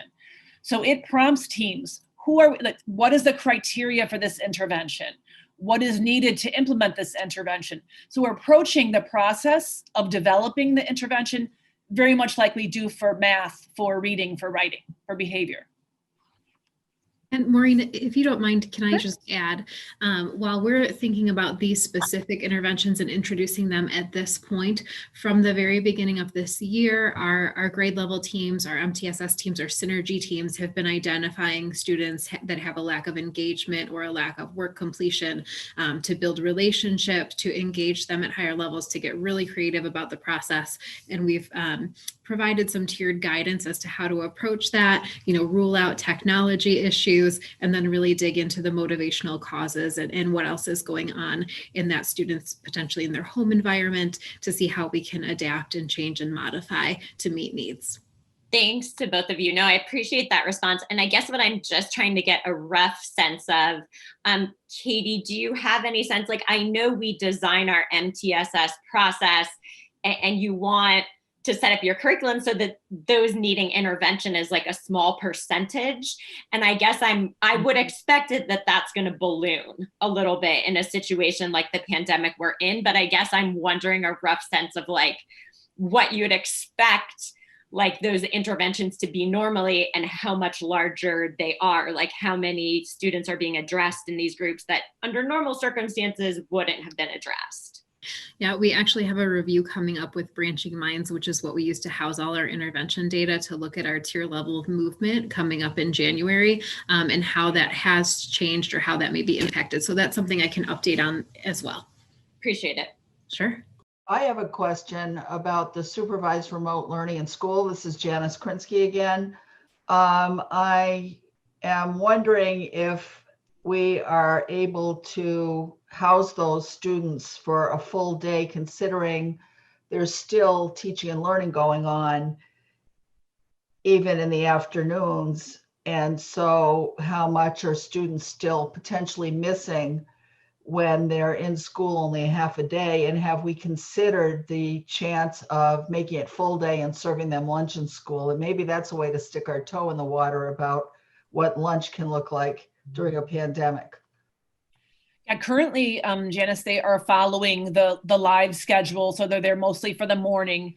And okay. But that is something we can look into because the numbers are smaller. We can look into that and see if that's feasible. Thank you. This is Mardell. I listened to Randy and Janice with both of their ideas of preferring to have children in school for the whole day. And I think obviously the parents, if their children are going back into school, would prefer it. And I can see the advantages of it. However, I think we should start with this hybrid that is only for 4 hours a day and try it for a week or two. And if it's going well, that would be my choice then to move to full days. Mardell, I agree with you. I think that's the way we need to start. But as soon as we can, we should be looking at the data to see if it supports full day. So I agree. I am searching for the schedule slide, and I'll pull that up shortly so you have a visual of what the schedule will look like. So Tom and I are working on that right now, so I'll pull that up in a second. Thank you. While we're waiting for that, again, mitigation strategies are going to be critical in this process. would like to review some of those things. Again, not going into as in the detail in the presentation, but please let's not forget that we will require masks, that we will social distance. Again, part of the rationale for having a model that's supervised remote learning is so that we can maintain safe social distancing throughout this process. With not having an availability to substitute teachers, it's critical that our staff stay healthy during this process through this transition. So again, our mitigation strategies remain important. Janice, you had pushed for the increased filtration system. So early on in the school year, all of our filters were improved to the highest quality that we could get for our system. So there are a lot of things in place. We want to go into some of the other more detailed mitigation strategies, including some of that data that we'll be watching during the reopening to make sure it's safe to stay, to keep our schools open, and then also to be able to assess for next steps. So Katie's going to begin with the mitigation strategies. Katie? First and foremost, we'll always be reviewing our internal metrics. As I stated, the dashboard is updated every Friday, which means I'm going through every school's data every Friday to look for anything that we need to keep a closer eye on. If we saw a positivity rate for staff and students at 3% or higher, that would trigger discussions that we would have with our local health department to determine if adaptive pauses may be necessary. And that could happen for a classroom, a grade level, a school, or the district as a whole. In addition, we would keep very strict quarantine protocols for close contact. The CDC has changed the quarantine recommendation to be one that is quarantined for 10 days for close contacts. And there is an option for testing and receiving a negative test and shortening that if you do it in a very specific way. We, as we have stated all year, will continue to have all staff and all students wearing face coverings, appropriate face coverings, while on school grounds at all times, while on school buses at all times, unless they are eating or they're outside and socially distanced. Otherwise, face coverings will be on. And that PPE is already distributed to our schools and to our buses. So should anyone need a mask, they can be given one immediately. Disposables will be readily available. In addition, that the mask should be worn while they are outside also, because I don't think social distancing is going to be able to be protected as a strategy as much as you think. So personally, I would say that masks should stay on when they go outside also, except for eating, they should be wearing masks. And in the past, when we discussed this, you talked about sending them home with their lunch on the bus after the 4 hours, and that makes sense. But then I don't think they should be eating that breakfast snack that you were talking about either, because the mask should be on in school for the beginning of this hybrid program to see if it works or not. okay. With if we were to eat snacks in the classroom, that would be a very controlled situation, Mardell, because you're right. When we have masks off, that can increase a risk factor. So we want to make sure that we have appropriate social distancing during that time, that students are staying in their seats, that there's no movement around the classroom. So that would be a very controlled process that we would work through with our staff. For additional mitigation strategies, on the next slide, we have a self-certification survey process that all staff and all students would need to complete daily. And in the process, in the schedule that we've proposed, we could start that self-certification survey a week in advance to get everyone used to the process, to communicate with parents, to communicate with staff, to make sure that everybody has their technology worked out, that they're getting the emails that they should get so that they can ensure that they are self-certifying daily. That is absolutely a requirement of attending in person. And so we need to make sure that everybody is able to access it and fill it out each and every day. Certainly, should something be missed, we can scan, take temperatures, and ask questions about symptoms when the child arrives at school as well. Katie, sorry for interrupting, but I know we had, the staff was doing it when they were coming in, correct? They were using the process. And we did have students coming in as well too for some specialized learning and stuff like that. How did that go? How did the technology work?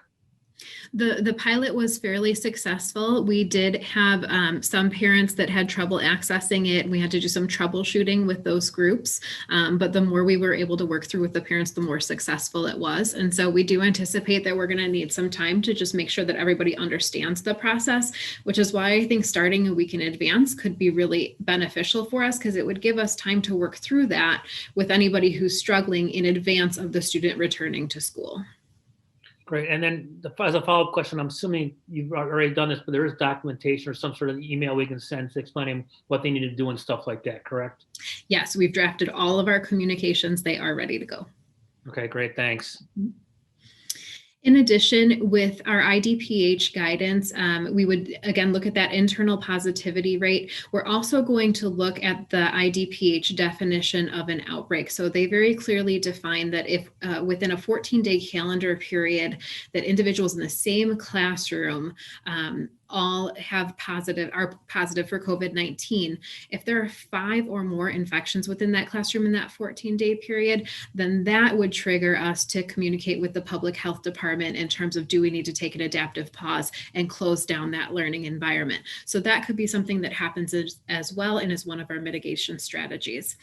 We also review all cases that could possibly be epidemiologically linked. So anything that could possibly be an internal transmission of COVID-19 is reviewed by our district health coordinator, myself, basically our health, wellness, and safety core team, to make sure that we don't have internal transmission. If we do, that may be another reason for an adaptive pause. In addition, supervision is really important in terms of our mitigation and making sure that we are encouraging social distancing at all times, that we have very clear entry and exit procedures for each of our buildings, and that we're coming in an orderly fashion and moving right to classes, exiting in an orderly fashion, moving right to buses and cars. So we're not stopping, congregating, and spending time in close proximity. And with that, Ron will talk a little bit more about our food service options in school. Thank you, Katie. So when in person, as we've mentioned before, students will receive breakfast and lunch. We're working with staff regarding how these meals will be provided. Hot boxes and coolers have been purchased to ensure food can be transported on buses to the end of a route, so that when a child gets off, they may receive that item. When students are remote, meal sites and times are going to be the same as they are now. However, after talking with the staff, meals will be available every day so that anybody can come in at any time to make, or at that particular time, to ensure that they get what they need. And now I'd like to hand it over to Dr. Fessler. Thank you, Ron. I was able to, with the help of Tom Ludloff, was able to track down the schedule from the October 13th meeting, and also with some encouragement from Randy Reed. Thank you, Randy. Maureen, can you walk us quickly through the AB schedule, please? Sure. So you can see the hours that are confirmed there: Ridge and junior high, 7:45 to 11:45, and elementary 1 hour later. So on Mondays and Tuesdays, the Group A students will attend in person. They will be coming to school, while the Group B students are joining remotely, joining the live sessions with the class. And the Group C students are those that have chosen full remote. Again, they are also remote. On Wednesdays, all students are remote. And this is really primarily for to really ensure that the whole class has a space where they can be together for that day. A lot of teacher meetings occur on Wednesdays. That was another reason why Wednesday was chosen. Then on Thursday and Friday, Group B students attend in person, while Group A and C are home. We have a lunch and a break, a time allotted for that at midday, where our in-person students are getting home. And then asynchronous learning activities continue once they get home, along with office hours. Staff plan periods will end up being in the afternoon in our hybrid schedule as well. Thank you, Maureen. Any questions about the schedule from the board? I don't have a question about the schedule, but I have a question, Katie, about the adaptive break. If you have a an outbreak, for example, in one grade level or one classroom or one school, will the adaptive break be for that whole school or that grade level or that class? How will you work that out?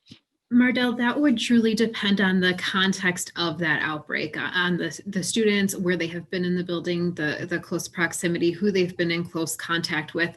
So essentially what we would do is we would go in from a district level, review with the building level staff, everything they know about the situation and the whereabouts of students and how they have interacted with each other. And then we would coordinate with the Department of Public Health, giving them all of that information, everything we know about the case, and collaborating with them on what would be the appropriate next step. So that next step could be the classroom in an adaptive pause. So the whole class is now learning remotely. It could be broader than that, depending on, again, the activities of the students and the close contacts. It's truly dependent on the situation. That's good, because you wouldn't have to close the whole school down. Not necessarily. Circumstances. Thank you.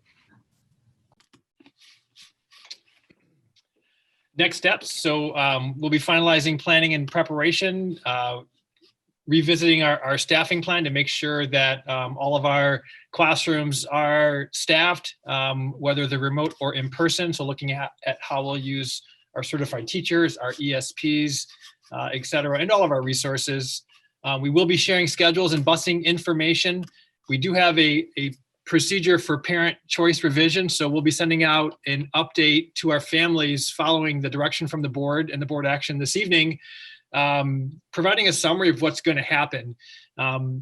We will share, though, that in January, likely either the 4th or the 5th, we're going to send parents their prior choice. So if you chose in person in your A, this was your selection, or if you are in remote, this is your selection. At that time, we will have a Google form that will allow parents to update or revise their choice. So if they'd like to go from remote to in person or in person to remote, they'll have the opportunity to do that. So that's how we'll handle that procedure for parent choice and revision. We feel like in early January, we'll all have more information about the state of the pandemic, and that'll allow us time to make all of our final preparations and start school either on the 14th or the 19th per the board's direction. We'll have an opportunity to share the self-certification instructions, transportation information. We will be sending this both electronically and by snail mail. We'll look at multiple different approaches to communication. We have heard the feedback loud and clear that electronic communication is not always accessible by all of our families. So we'll look at multiple ways to distribute the transportation, scheduling information, etc. We will provide updates for food distribution for both our in-person and remote students. And then lastly, we'd like to just review decisions, considerations with the Board of Education. That conversation may be a little more detailed in at the January 11th meeting. But again, there will be much more credence now given to our internal mitigation strategies and our internal data as we bring kids back to school in January. So with that, we'd like to, I know we've had a lot of discussion already and board members have shared their thoughts and ideas, but we would like direction on a couple of things. Most specifically, if a return should begin on the 14th or the 19th, and then any other direction that the board would like to provide. Thank you, Dr. Professor. Chris Garlevich here. With the options you've presented, I'm entirely comfortable with option B with the return to learn on the 14th. And I'm more than happy to offer up being the return to school liaison. And if from a direction standpoint, I'd ask if it's even possible to go weekly checkpoints with a ramp up to return to school. The 14th is Thursday. The 14th of February is a Sunday, the Valentine's Day. I'm thinking, to bridge the gap on weekly checkpoints between the 14th of hybrid start and the 15th of February to be back to this full day option, obviously given the data and guidelines and stress testing everything. So that's my position and my viewpoints. So Chris, when you say full day, is that in a 2-day a week model or 4-day, 5-day a week model? You know, I'd love to be in a 5-day a week model. I think prior board meetings, I threw around a term called the Fab Four. I think within constraints of your leadership and the team's abilities, there was something particular around executing on a 4-day program. So if that's a step, so where we are to get back to school on the 14th of January, a step to get back to that 4 full day in February, and then from there, if the data and the guidelines and all these mitigation programs work as intended, I don't see why we couldn't be at a full 5-day program, you know, by the spring. So I would defer to you on what a full day looks like as a path to get to a real true 5-day of school. Personally, Mrs. Nardell, I think that we should start out with the half-day A and B groups. And from there, we should focus our attention on going to the full day, but stay with the A and B groups and work on that for a month or whatever and see how it goes. We can always get back to full regular classes and full five days if everything goes well. But there are so many sides and so many results to this pandemic. We're going to have to work together. We have to be civil with each other. We have to be cooperative, and we have to truly all be in this together. We can't all have everything we want at the same time. We have to cooperate and go slowly and see how it works. Dr. Fessler, this is Janice Krinsky. I'm in favor of starting at the 14th, and I'm looking forward to having kids back in school. Randy, go ahead. This is Randy Reed. I just, some things you were kind of talking about when you were talking about discussion and direction. One, have we communicated to the bus company that we're going to get ready to start up? Because I know they needed like 30 days. That was one of the things I was concerned with. And when we're sending out this Google Docs to our families, are we just going to say, you know, make changes if you're making changes, or should we have them confirming that they're going to continue staying in this remote, or if they're going to want to participate in the hybrid? I think to make sure that, you know, I think we really should concentrate on making sure they're confirming their decisions. And I think the 14th start date is what I think we should shoot for. Okay, I'll look into that process and how the confirmation works. Hopefully that could be quite simple, because again, we're going to put it into a survey format, so it'll just aggregate the data, and that should work. But I'll confirm that with the communications department who are working on the registration piece. Dr. Fessler, this is Janice again. You know, just to go off what Randy said, it occurs to me that a Google Doc isn't going to work well for families that are not comfortable with the internet or with technology. And so somehow we have to make sure we're reaching out to those other families who, you know, we would otherwise miss. I agree with you, Janice, because we were told that some people aren't even going on email. So if they're not going on to email, they're not going to get. Yeah, and some of those, yeah, we'll like I said, we'll send a variety of different communications. For some people, they may have to contact the main office. And if we don't hear from them like we did in the past, our main office just followed up and called families. Perfect. Thank you. Dr. Fessler, 2.5 questions. Are we capping the class size as far as the number of kids that can come back to the hybrid model? Well, in the hybrid model, I don't know that we'll need to cap it, because in the 2-day, I think it's a board discussion when we start looking at the 4-day. So I think based on our current class sizes, the 2-day hybrid wouldn't require us to have a cap in the way we presently have it scheduled. When we ran the pilot, you know, we had, I think the biggest class that I saw had 5 kids in it, but most of them had 3 or 4 in the pilot classes. So we're assuming that, you know, those numbers in worst case scenarios would be 10 or 11. And that's if we have, you know, 90 to 95% of our families choosing the in-person, which, you know, when we last surveyed, it was getting closer to 50-50. So I don't know that we're going to need a cap. I do think we'll have to have that discussion when we start increasing or looking at the 4-day. And I did put the return to in-person steps and considerations up. Tom pulled that slide. So, And question 2 is Anne or anyone from the union on the call, or have we gotten their buy-in on that?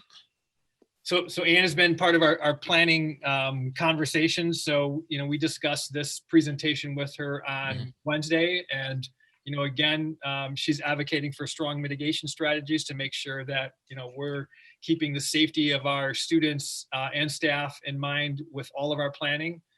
I don't know if Anne is live right now. Anne, if you are, please feel free to weigh in. I don't think she's there. The final, my point, my half question I have was, I think there's 4 of us that are on board for the December 14th start date as far as the board members go. Was there anyone on the board that was not or had another idea as far as the start date? In favor. This is, oh, Patty, you go ahead first. I'll follow you. Okay. This is Patty. We had a parent committee meeting earlier that had some ideas that I think if we had a couple more days, we could roll them out and be in better shape. So I'm pushing for the 19th. I kind of want to stick that way. The high school's back the 19th, more of the schools around the area. I'm looking at their data and they're going back the 19th. So I kind of want to stick with that because I think we could take care of some of the issues that we are having as far as like technology and that. Maybe, possibly, Maureen, can you back me up on that one, that we might have a solution? Might? Oh, yes. Well, we were talking about, they had some great ideas. Again, for the question about really making sure that all of our community areas had technology access. And one of the committee members shared that she works in District 214. She shared that they are preparing to send school buses out to certain areas that are loaded with Wi-Fi equipment. And then the students would be able to get internet from that school bus. So we're going to check into that and see if we can tag along with that, since they would be bringing those school buses to the same areas that serve our students. Actually, when I could go with either way, because when you listening to Maureen and Patty now, most of the other schools are going back on the 19th. So we would at least be in step with the other people.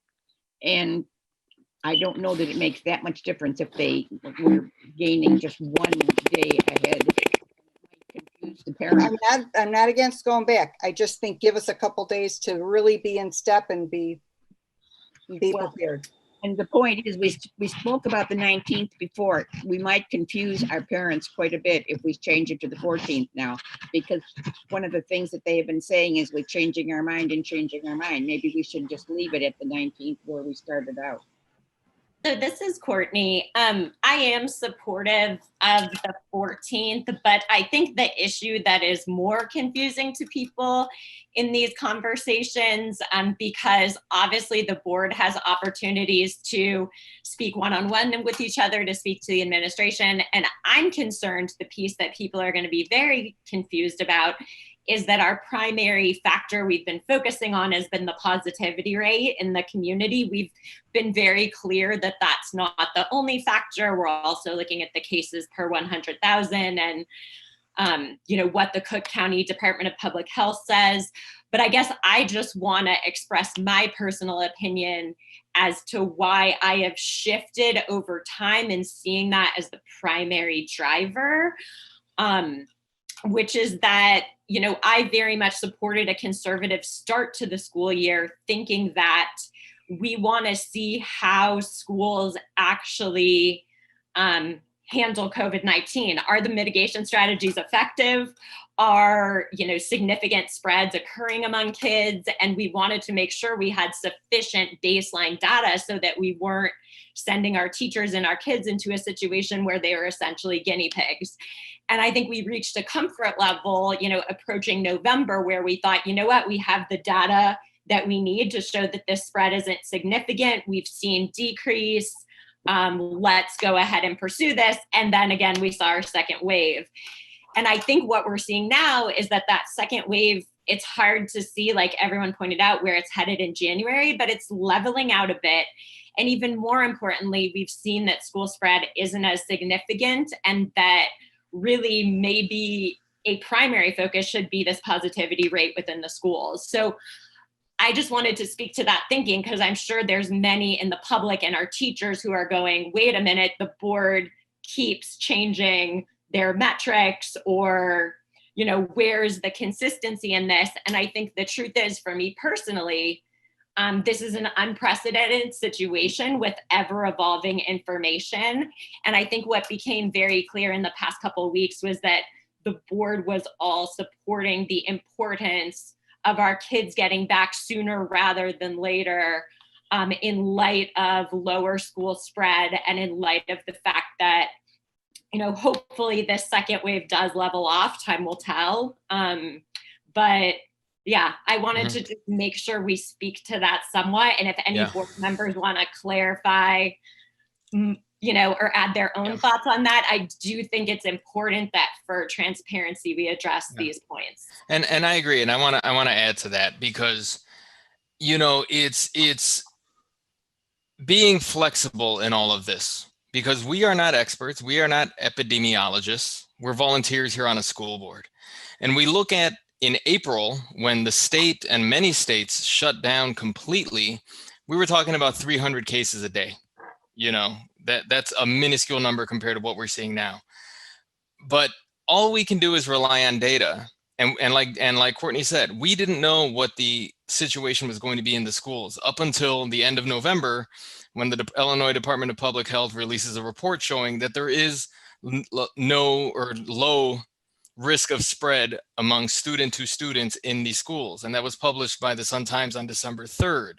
You know, and it isn't until a week ago that Dr. Fauci's on the Sunday show saying, close the bars, keep the schools open. You know, so it's adjusting to this data that we have now at our hands, and the ever-changing, you know, different paths that we have to go down on this virus and the decisions that we make. But I think at the end of the day is we can't be stubborn in our choices and say we are only going to do X and we are going to proceed with X. But I had to change of heart too. I have been always saying that we need to be remote and we need to be careful. You know, why? Because we don't know. And we still, I mean, even to this day, we still don't know. And we're not going to pretend that we do know. And no one out there does know. And it's ever changing and it's constantly changing. So it's being flexible. It's what Dr. Fessler said, that these mitigation strategies are critical. And we need to underline and emphasize that word critical, because the only way this works is if we are social distancing, we are keeping masks on, we are washing our hands, and we are keeping everything clean. And that is the only way it's going to work. You know, so that's, you know, the reasoning behind my change and why I'm supportive of the schools, of getting the kids back in schools next month. And this is Janice Krinsky, and I echo the sentiment that you both expressed. It's very clear from data from Iceland to Australia to Ireland, and even in our own personal experiences, that the transmission rates in schools are low as long as they follow the mitigation strategies. And that's really important. But one thing I'd like to stress to anyone who's listening, who's a parent, a community member, or a staff member, that we can't stay open if we don't have enough staff for our schools. And that's really an issue, because there was a sub shortage before this, and now subs are not available. So I'd like to please urge everyone to, you know, stay home, wear their masks, social distance, because we want our kids back in school. And, you know, we are trying to follow the data, and we are responsible for the health and welfare of everyone, not just the students, not just the families, not just the staff, but everyone. And, you know, we're doing our best here. And I do appreciate this board and for looking at the data and following what the data has to say.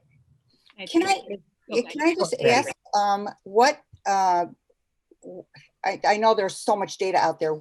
What data are we going to end up following? What are we going to be looking at? Just so I can get a clear picture. I'm just curious. So hey, this is School Randy. transmission rates. Yeah, I think this is Randy. I think my personal opinion, I want to see what's happening within the schools Okay. for transmission rate. I also want to kind of sentiment what Robert, Courtney, and Janice said. I think we'll be successful in school with students in school if everybody does what they're supposed to do. It really comes down to, I'm not worried about the kids. I know the kids will do what they're doing. We'll do it. Our custodial staff will do an amazing job keeping our schools clean. But it comes down to the parents, the family, and the community doing what's right as well too. And this is not, I think one of the public speakers, or one of the public persons says public speakers said this is not an Elk Grove issue, it's a worldwide issue. And we need to take that global view, is that what one family does could impact the whole school. So I ask the families to consider that when they start doing things. And when they're sending their kids to school. I go to work every day and I fill out one of those forms. I have filled it out now since early April, and I don't even look at it anymore. I just say no, no, no, no, and click on my name and submit it. And that's a downfall of my problem. I need to stop doing that. I need to revisit that and look at it to remind myself what those conditions are. And I urge the families to continually to do that when they're doing when they're filling out those forms. Because if a kid comes in with potential, symptoms, and they do test positive, they put their classroom at risk and their school at risk. And we can't have that. So sorry, I kind of got on my little high horse, and I'll get off of it now. So Patty, though, just to further answer your question, and Dr. Fessler, jump in if any of this needs to be corrected, but in the recommendations in this presentation, in slide 8, it sets out the Illinois Department of Public Health guidance that basically describes a 3% internal positivity rate, or 5 COVID-19 infections, as Katie described, occurring within 14 calendar days of each other. And that would be a situation where I guess you would determine, are we having an adaptive pause just for this class, for this grade, for this school, for the district? Thank you. I just want to reiterate what Randy said. I just want to back it up. If we say, which we are, look, we're going for the 14th. This is now on the parents and the kids. You want to stay open? You want us to do full day? Please, please, please follow the guidelines. Is Dr. Fessler, is that a new requirement? The when it hits 3%, the collaboration with the Department of Public Health as far as the determination of an adaptive pause? No, that's been in place for, I don't know when it went in place, but that's been in place for some time. Okay. After listening to all of you, I think you're all brilliant and wonderful, because you brought up a lot of things that we all should be thinking about and looking at.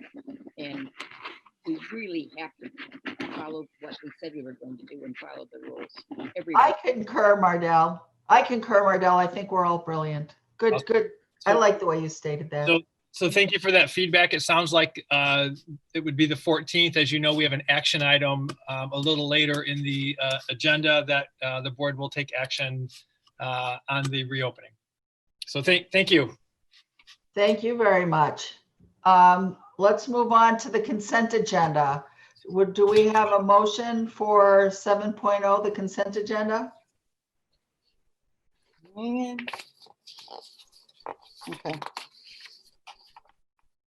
I'll make the motion. Be it resolved that on the 14th day of December 2020, the Community Consolidated School District 59 Board of Education approved the consent agenda, including items 7.01, approval of minutes for prior meetings, 7.02, disbursements resolution, 7.03, acceptance of financial reports, 7.04, acceptance of recommendations, human resources report, and 7.05, approval to destroy 18-month-old or older closed session recordings. Do we have a second?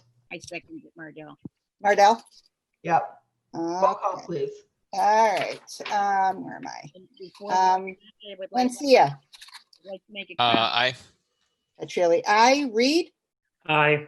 Schumacher? Aye. Krinsky? Aye. Tedlevich? Aye. And Lang? Aye. And the motion passes. All right, thank you. Janice, I'd like to publicly congratulate Sean Klug, a longtime employee of our district who was recently promoted to a coordinator position, and I wish him very well in his new position, and I think it's well deserved. So congratulations, Sean. I agree. I concur. I think the board would like to send you congratulations, Sean. Okay, we're up to 8.0 action items. Can we get a motion for 8.01 adoption of the 2020 tax levy? I can make the motion. It's Courtney. Be it Okay. resolved that on the 14th day of December 2020, the Community Consolidated School District 59 Board of Education approved the adoption of a total levy in the amount of $90,355,930 for 2020, which is 4.96% above the 2019 extended levy of $86,086,427. This amount is to be distributed in the district's funds as indicated in the certificate of tax levy. A signed copy of the certificate of levy is to be attached to and made a part of the official minutes. Okay, do we have a second? I can second it. All right, that was This is Randy. Randy Reed. Andy? Okay. Roll call, please. All right. Petrielli, aye. Reed? Aye. Schumacher? Aye. Krinsky? Aye. Gavlovich? Aye. Lang? Aye. Mencia? Aye. And the motion passes. Oh, you guys are good. Okay, 8.02. We need someone to make a motion for 8.02. I'll make the motion. This is Randy Reed. All right. Whereas on December 14th, 2020, the Board of Education of School District 59, Cook County, Illinois, did approve a certificate of tax levy for the 2020 levy year with the County Clerk of Cook County, and whereas Public Act 89-01 subjected Cook County school districts to the Property Tax Extension Limitation Act for the 2020 levy year and impose a limit on the increase in tax extensions from the 2019 levy year to the 2020 levy year. And whereas the county clerk has notified each Cook County taxing district now subject to the PTAL that it may direct the Cook County Clerk Office by proper resolution to make specific and necessary reductions to its tax levy for the 2020 levy year to meet requirements for the PTAL. Now therefore resolved that the Board of Education Community Consolidated School District 59, Cook County, Illinois, approve sections 1, 2, 3, and 4 as they are written. Okay, thank you. Do we have a second? I'll second. All right, that was Okay. Kelly. Yeah, okay, yeah, sorry, thank you. Reed, Aye. Schumacher, Krinsky, Aye. Gavlovich, Aye. Lang, Aye. Mencia. Robert, Aye. okay, and Petrielli, aye, and the motion passes. Thank you. Now we're up to 8.03, approval of the program fee. Do we have a motion? Preschool, you're talking about the preschool students? Yes, 8.03. I'll make a motion. Whereas the Community Consolidated School District 59 will provide preschool program for special education, at-risk and typically developing children during the 2021-22 school year, and be it resolved that on the 14th day of December 2020, the Community Consolidated School Board of Education approved the following for the 2021-22 preschool program for typically developing students as presented. Do we have a second? I'll second it, Mardell. All right, Mardell seconds. Roll call, please. Okay, Janet, Krinsky, Oh, yeah, that's me. Aye. Gavlovich, Aye. Lang, Aye. Mencia, Aye. Petrielli, aye, Reed, Aye. and Schumacher, Aye. and the motion passes. Okay, would someone be willing to make a motion on the next item? I'll do the next one. Okay, Patty, okay. Be it resolved that on the 14th day of December 2020, the Community Consolidated School Board of Education eliminates the instructional material fee for half-day kindergarten students, the instructional material fee for full-day kindergarten through 5th grade students, and the instructional material fee for 6th grade through 8th grade students for the 21-22 school year. I'll second Patty. It's Courtney. Okay, Courtney seconds. Roll call, please. Before we have a Scott, before we I'd like to kind of mention something. Sure. I'm going to say no to this, as I always have, and I think I encourage other board members to do that as well this year. This is for next year's fees. As we know, many of our families are suffering. We are a very strong financial district, and I think it is important that we support those families that are struggling. This amounts to about $200,000 of our budget. Remember, our budget is over $100 million. So it is quite small in comparison to the cost to the budget, to the district, and it'll be a great gesture for the families that we understand the troubles that they're having and that we understand what they're going through, and we're trying to help them as best we can. Hey, Randy, you should go back and read it because it says that we're going to eliminate the fees. Yeah. So we want to say aye, that we do want to eliminate it. Okay. Agree. Let's vote aye. I completely missed that one. Let the record show Randy was a nay. Hey, caramba. All right, I'm going to try this roll call because, or this vote, because I know what you really meant. Yes. So this is to eliminate the fees, correct? Right. Yes. Yes. So you want to say yes. Because I was confused the last time, because when we discussed this last month, we were talking about installing the fees. And we have since changed. All right, we discussed this at the finance meeting, and I think there's a bit of a misunderstanding here. We talked about repaying the fees for this year because of the way it was, but it turns out that to repay fees is a huge job, and it's not something that's easily done. So we decided at the finance meeting that it was better for us to leave the fees alone for this year. The fees that were collected this year should stay, and we should give the break to people in the following year. Correct. So let's go with a roll call, please. All right. Galevich? Aye. Lang? Aye. Mencia? Aye. Petrelli? Aye. Reed? I'll say aye. Okay, good. Schumacher? Aye. And Krinsky? I'm saying this for Sunil Bawe, who's been a long defender of getting rid of them. Aye. But it's only And the motion unanimously passes. All right. That's great. Okay, let's move on to 8.05, approval of the junior high school extracurricular participation fees. I'll take this one. Chris Godlevich. Thank you, Chris. Whereas the administration has recommended the junior high school extracurricular participation fees be established for the 2021-22 school year to cover a portion of the cost of materials and supplies, be it resolved that on the 14th day of December 2020, the Community Consolidated School Board District of Education maintain a fee for the following activities as presented in this action item. Would you like me to read it, Janice? No, you don't need to. Okay. I'll second it. Robert? Yep. Yes. Okay. And let's take a vote here. Lang? Aye. Mencia? Aye. Petrelli? Aye. Reed? We can't hear you. You're muted. Randy? Aye. Schumacher? Mardell? aye. Krinsky? Aye. Galevich? Aye. And the motion passes. All right. And we're on a roll. Okay, we're up to 8.06. This is a great one. Approval of Kerry Foods donation to Bird Elementary School.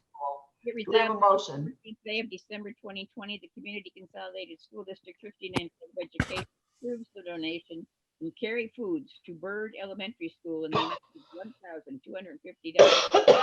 Donation will be used for their holiday giving plan for families in need.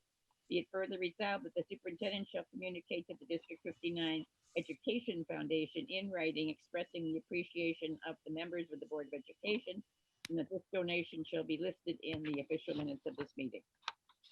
I'll be glad to second that. It's Janice, and I just want to say thank you to Kerry Foods and all the other wonderful community people who support our schools in so many ways. Oh, it's very much appreciated, especially during the holiday season. Okay. Okay, got you guys. Lang, Aye. Mencia, Aye. Petrelli, aye. Reed, Aye. Schumacher,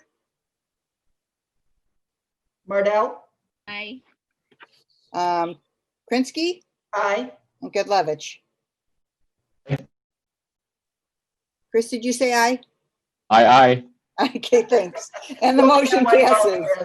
Chris, only one vote. Motion passes for the sailor in the group. Thank you, Patty. Okay, now we're up to approval of 8.07, approval of an education foundation growth donation to Group High. Another I'll one. take this is Randy. I'll take this one. Okay, Okay. Randy. Before we start, this is actually a parent that is giving the money through the foundation for 3 teachers that have had an impact on their, just a little background. A family has given this money to the Education Foundation to give to the school for 3 teachers that had an impact on their students' lives. Nice. I thought that's really awesome. So Yes. be resolved that the 14th day of December 2020, the Community Consolidated School District 59 Board of Education approves the donation from District 59 Education Foundation to Grove Junior High in the amount of $1,000. This donation originated through a Grove parent. It will be used to recognize 3 teachers at Grove who have been supportive of the donors' children. Be it further resolved that the superintendent shall communicate to the District 59 Education Foundation in writing, expressing appreciation of the members of the Board of Education, and that this donation shall be listed in the official meeting minutes of this meeting. I'll second that. That's Janice. I love it. It's wonderful. It is. Mencia, Aye. Petrelli, aye. Reed, Aye. Schumacher, Aye. Krinsky, Aye. Godlovich, Aye. and Lang. Aye. And the motion passes.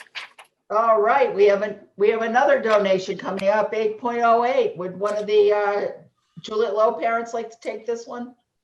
I'll do this one.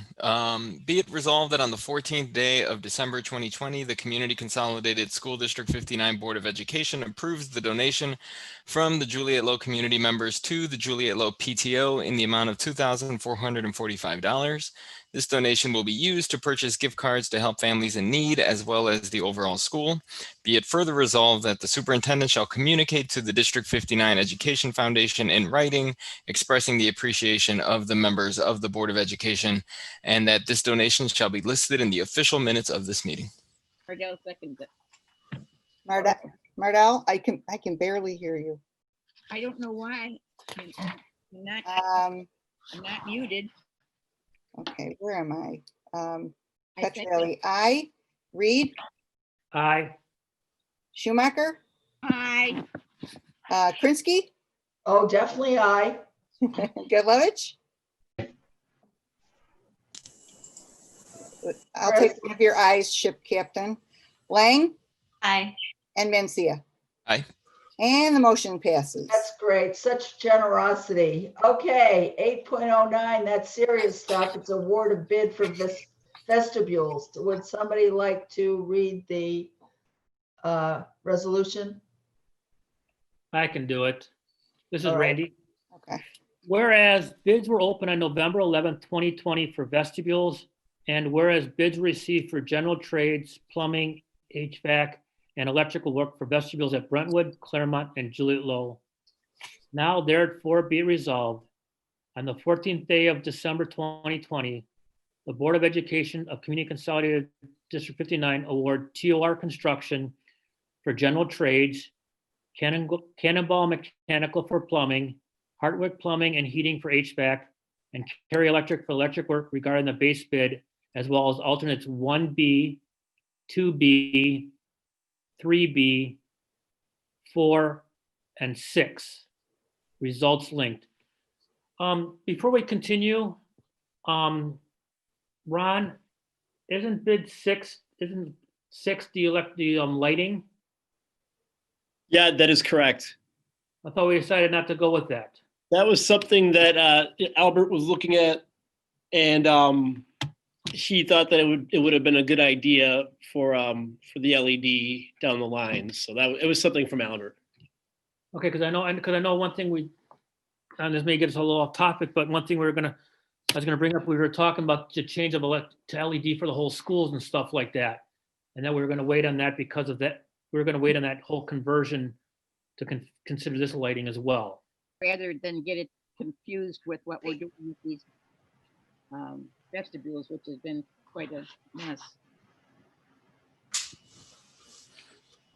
So the canopy is still listed for Claremont on the. Randy, if we want to do that, that's fine. I actually thought I recalled us doing everything, but the one exclusion, which was the corridor. But we can pull that no problem and add that to the other investigation for the additional LED lighting that Ron and Albert had brought up. I'm in favor of lighting, but I just don't know if the board knows any. We didn't have a chance to talk to the board about it. The committee did not have a chance to talk to the board. So the rest of the board doesn't even know what we're talking about. Well, I think now's the time for someone to second, and we can have discussion. They can ask Right. questions. They want clarification. I'll second it. Okay, Janice. All right. Like, you want to tell them what it's about, Randy? Well, basically, we did not include bid 5, alternate 5, which would have been the canopy at Claremont. We felt that the cost of that was a little too pricey for what we wanted to do. Bid 1B, 2B, and 3B are the flooring of the Nora flooring, or wait, 1B, 2B, 3B, and 4 all relate to the flooring of what we're putting in the schools. There are 2 types of flooring. One is what you're kind of used to now, seeing where you just a basic tiling where, we have to do the work on it. And the upgrade, which is what we're proposing here, is the rubber tiling. This rubber tiling is much lower maintenance and has a longer lifespan. So bid alternate 4 was for the rubber flooring in the remodel part of the original construction we're doing. And then 1B, 2B, and 3B are to expand that rubber flooring down the corridors to a good stopping point. Instead of having it kind of almost piecemealed into the flooring, we're going to continue on that flooring to a good stopping point, like a doorway or like a corner or something like that. Yeah, Ron, I have a question for Ron. Is that the same flooring that we've put into the other schools? It has been. I'm sorry, Janice, go ahead. Well, we've just been changing it over as we do different jobs, and I believe, isn't that what we've been putting in? So this would be, and in concert with the rest, it doesn't need to be waxed, so there's a lot less maintenance. That is correct. This is one of the first floors that I was able to see when I first came to the district, and Albert showed us the Nora flooring. Okay, thank you. Doesn't necessarily look as good, but it's easier for the custodians. Right. But I don't understand. Quite frankly, at this stage of the game, I'm ready not to even vote for this because so many things are on here that I don't understand. And we've talked about it. We okayed the flooring for Juliet Low, but I don't know if this means we okayed the flooring for all of Claremont and all of Brentwood. I don't understand these. Yeah, but Mardell, this is a board vote. It's not a committee. The committee makes the recommendation. I know that's the point, though, Janice. I do not understand all these alternate bids. Well, and it means that we're including the floor at all 3 schools, then I'm voting against it. If it means that the canopy is in, I'm voting against it. So I don't understand it. And the other people on the board probably don't either because they're not even on the committee. Mardell, as I said earlier, the canopy is not in the bid. 1B is one school, 2B is another school, and 3B is one school. And if you'll give me a chance, I'll tell you which school is which. Yeah, please tell me because I'm not voting for changing the whole floor in every school. I'm voting for the continuation of the floor at Juliet Low because it made sense and because their floor is crazed and cracked and needs replacing. Brentwood and Claremont do not at this point. Okay, just to let the board know that this was the these are the recommendations from Albert, our facilities manager. So just to let you know, these are coming from Albert, and me as part of the facility committee. I'm also recommending that we adapt these How much these alternatives. What's the additional cost?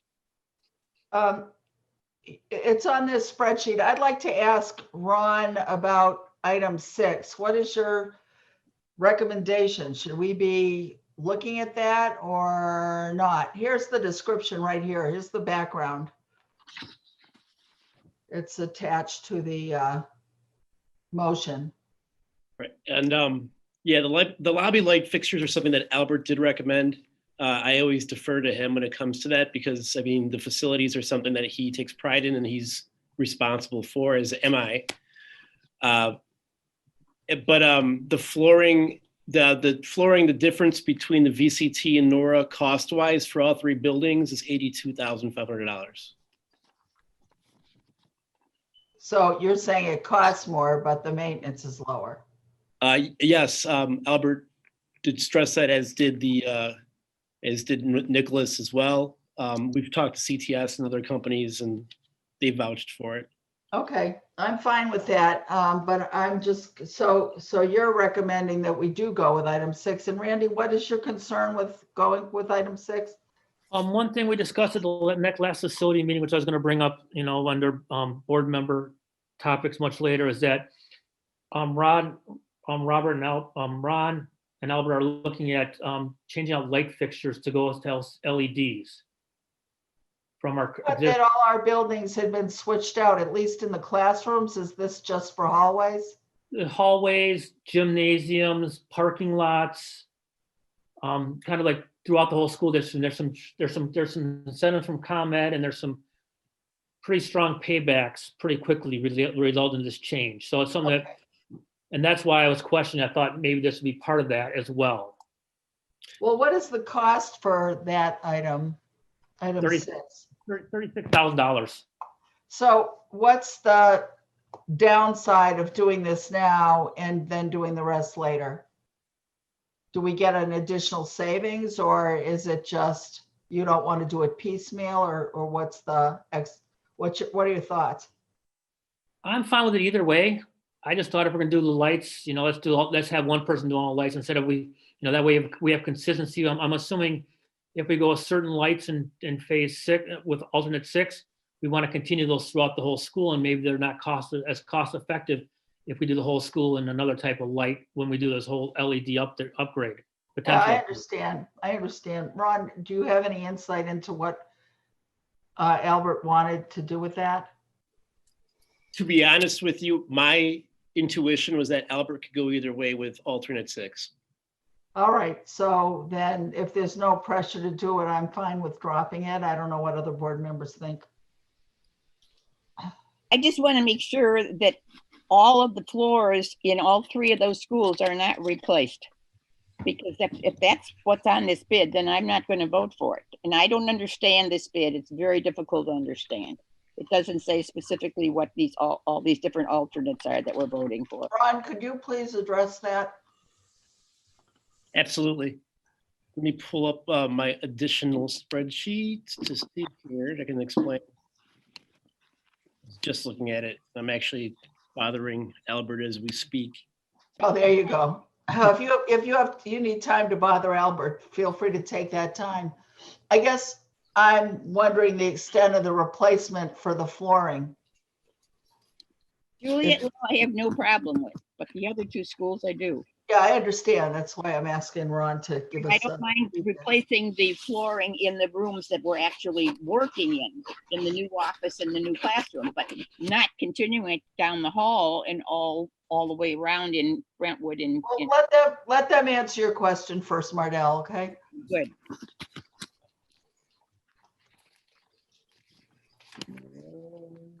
There we go.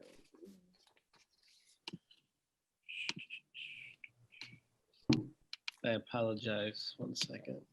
That's okay. You could suggest Albert join us.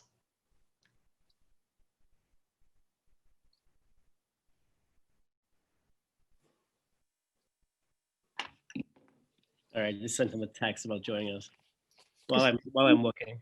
The custodians want it because it's easier for them than the stripping and polishing.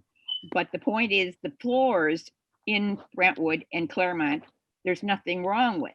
Yeah, we only discussed doing the transition points, Mardell. That's what's included in the bids for the. But there's no real transition point at Claremont. Claremont goes all the way around the school, down one end and no cross. Yes, but if you recall, Papa Nicholas explained where they could have a cutoff. Yes, and that's all the way through, 2/3 or 3/4 of the way back from the front entrance to the back. So it's not a tradition, a transition point like there is at Juliet Low. Juliet, there So is. that was the recommendation of the administration on the finance team, and there were a lot of other factors. It's not just cleaning. There are a lot of safety issues with old tile, and we discussed all those pieces. I thought we agreed on this recommendation as a committee.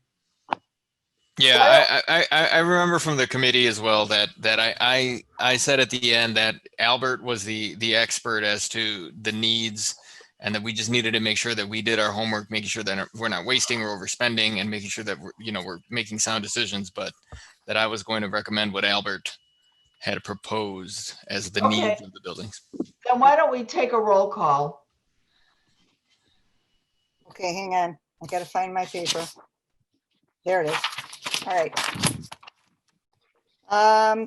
Shoot, where am I even? Doesn't matter. Krinsky. Don't think you put these things in at the last. Lovich. Aye. Lang. Aye. Mencia. Aye. Bailey, aye. Reed. Aye. Schumacher. Nay.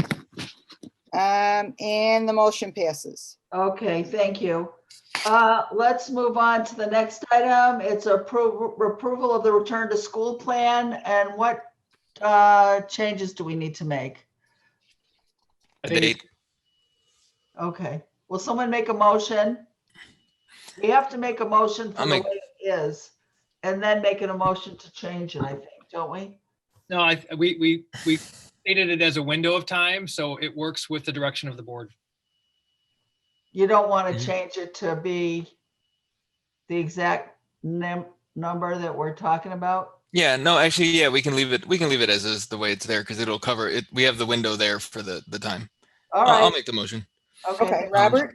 Yep. Be it resolved by the Board of Education of Community Consolidated School District 59, Cook County, Illinois, the return of students for in-person instructional plan for the 2021 school year as presented. School will resume for an in-person instruction option beginning January 2021 with a soft rollout beginning no earlier than January 11th, 2021 and be completed by January 19th, 2021. The in-person model will initially begin as a hybrid model that will utilize supervised remote learning approach. Remote learning will continue to remain an option for students and families. This resolution shall be in full force and effect upon adoption. Therefore, be it resolved that on the 14th day of December 2020, the Community Consolidated School District 59 Board of Education hereby approves the in-person hybrid to the 2021 Return to School Plan and COVID-19 Board Policy, adopted this 14th day of December 2020 by a roll call vote as follows. I'll second it. That's Janice. Okay. Gazlevich. Aye. Captain. Lang. Aye. Mencia. Aye. Petrielli. I'm not against it. Can I abstain? Yes. It'll still pass. Reed. Aye. Schumacher. Aye. And Krinsky. Aye. And the motion passes. All right, thank you very much. We have actually made it through to the end. And we're of the action items only. Now we're up to 9.0 special interest topics, and that's Ross. Good evening. There has been 2 FOIA requests since our last report to the board. Both were completed appropriately. All right. Is there any new or continuing business or announcements? Hearing none? What? I have one board thing that I. Is that a Board of Education thing? That would not be what I just asked. So you need to wait till the next item. Announcement. Okay, you're making an announcement? Go ahead. I completed the second book of our history and so forth that I've already passed out to the SLT team at the administration building. They are in your boxes in Cindy's office. If you are going to be over there, you can pick it up out of your box. It's book number 2. And if not, Sean will bring them over and deliver them to your houses. If you don't want to read them or you don't want to keep them, please give them back to me because there are plenty of other people who want them and I'd be happy to pass them on to somebody else. All right, thank you. That's very thoughtful, Mardell. Okay, we're up to 11.0 reports of the Board of Education. I kind of already talked about the lighting replacement plan that we're kind of starting to do some investigation on. Ron and Albert kind of brought this up in our last facilities meeting, but there's some incentives from ComEd related to changing our lighting, and mostly that'd be our parking lots and our gyms and stuff like that, the current fluorescent or halogen to LED. This is work that can be done at night when the kids are not there or over summer, but there's some significant electrical savings that we'll see a pretty quick payback in our costs. That sounds great. And Randy, is that also true then, or Ron, that the work will be done by our own in-house people? Because it saved us a lot of money for when we changed over the classrooms. That is all being investigated right now. We're just doing our homework, all preliminary. Okay, that'd be great if our own people could do it. That would really save us. I don't know that our own people can do this based on the conversations that I've had, Janice, but we are looking into it. But some of this stuff, like the lights in the parking lots, I think that might be. Those might be different. I could see that. Maybe a combination. I think this is still in the planning stage and it's something we wanted to bring to the board. And after he gets more information on it, we can bring it for a discussion item. Yeah, this is just like the heads up that we wanted to give them.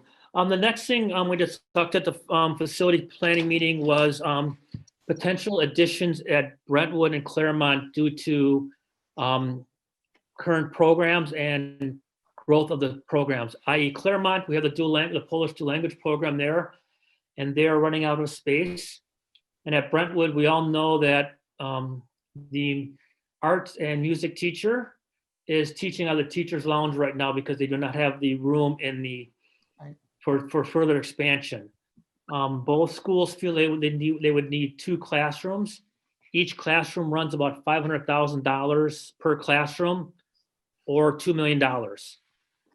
Before we start even looking at doing an addition, because we will not be able to get it in do it this summer, I would kind of like to see us do a demographic study of our population to ensure that the growth in population will continue at those schools to continue supporting those classrooms that we add. I don't want to have to add 2 classrooms and in 2 or 3 years find out, hey, half the school is now empty because we've had population shift to another part of the district and stuff like that. Yeah. So I know. So with that, I'm going to kind of segue to Dr. Fessler, who's kind of done a little research on this, or Ron kind of take over some of the information we have and kind of give some more information to the board about that. The other part of the discussion that we thought was important is that, as you know, we're also down 200 to 300 kids in our enrollment this year. So this, with completing a demographic study, which I think Ron did a quick quote with Cropper, who we used several years ago, it was around $14,000. It could allow us to look at attendance boundaries, look at areas of the district where enrollment might be declining, and that would better inform the board of other options to consider too in the event that we don't do the additions and we want to shuffle around. So classroom additions was one part of the conversation, and then looking at attendance at other schools in the district was the other part of the conversation. Yeah, okay, I was going to ask about that. This is Janice, because Claremont could be housed somewhere else. That would be a relatively easy change because we're already busing kids in from other areas. I would think that it would be a little more difficult with Brentwood. since we're trying to house Yeah. things all locally. And to add on to that, the principals at these schools had raised the need for more space to Albert. So even, if we're going to spend $2 million, spending $14,000 on a study, that's only 7% of the total cost of the space. And I think it'd be good to at least get an idea of even if it's needed before we start spending that much money. The only reservation I have about Cropper is that they did all this work for us and it was quite extensive. And they were largely wrong. And I know it's not really their fault, quote unquote, because, they're predictions and they don't always come true, but, it's a little bit of a crapshoot. I agree, Janice, and I think we should just look back over all the enrollments as they've been over the years. We've got records of all the enrollments and how they've gone up and down and so forth, and look at ways that we could move programs around and solve this without spending a couple $1 million. Well, I don't think we can do that, Mardell, because we've decided several years ago now to have the programs co-located with the kids. So it isn't like, I don't think there's any extra programming in Brentwood, is there? Well, Brentwood may be necessary, but I think we should study it, whether we use Crapper or we do our own study first or see what we can do. Well, past doesn't necessarily predict the future. I mean, it partly depends upon the number of housing units and stuff like that. So sorry, Janice, what if we just got like 3 estimates and looked at a couple different firms to do the demographic study? Because I agree with Robert and Randy and you. I mean, I think the demographic study hasn't been done in a while. And like Dr. Fesser said, it may have valuable insights like beyond this too. I guess I'm in favor of demographics. It's just that it's not like a magic ball, magic ball or anything. Courtney had an idea of get several estimates. We don't have to just go with one firm. Right. Ron has already grabbed 3 companies. He's got 1 estimate. He'll follow up and get the other 2 then, and we can bring those back to the board or to the finance and facility committee meetings as soon as we have those. Thank you. Great idea. Any other reports to the Board of Education? Nope. Well, I have to say, this was a really productive meeting. Do you have any superintendent teams reports? We shared all of our information at the beginning of the meeting. Thank you. And it was fabulous. I just realized I forgot to ask a question way back earlier. Our sound systems and those mics, they're all going to be in by January 11th when teachers return, so we have time to use them and get practice with them before kids start coming in. I'll put an update in the Friday update. We were told that the delivery was going to be for the field systems in December. We may already, or late December, we may already have some of the microphones, but I'll provide an update Friday with all that information. I'll check with Ken. Thank you, Randy. I forgot all about those. Anything else before we move on? I believe that Dr. Fessler shared with me earlier that they don't need the closed session, and I don't believe we as a board need it either. So if that is true, then we can just go ahead and ask for a motion to adjourn. Oh, yeah. Is that your motion, Patty? Yes, it is. Okay, roll call, please. Okay. Krinsky. Aye. Gedlevich. Aye. Lang. Aye. Mencia. Aye. Oh, yeah. Petrielli. Reed. I just want to say it's 10:53. Ron, you're long. It's supposed to be 10:54, and I say aye. Schumacher.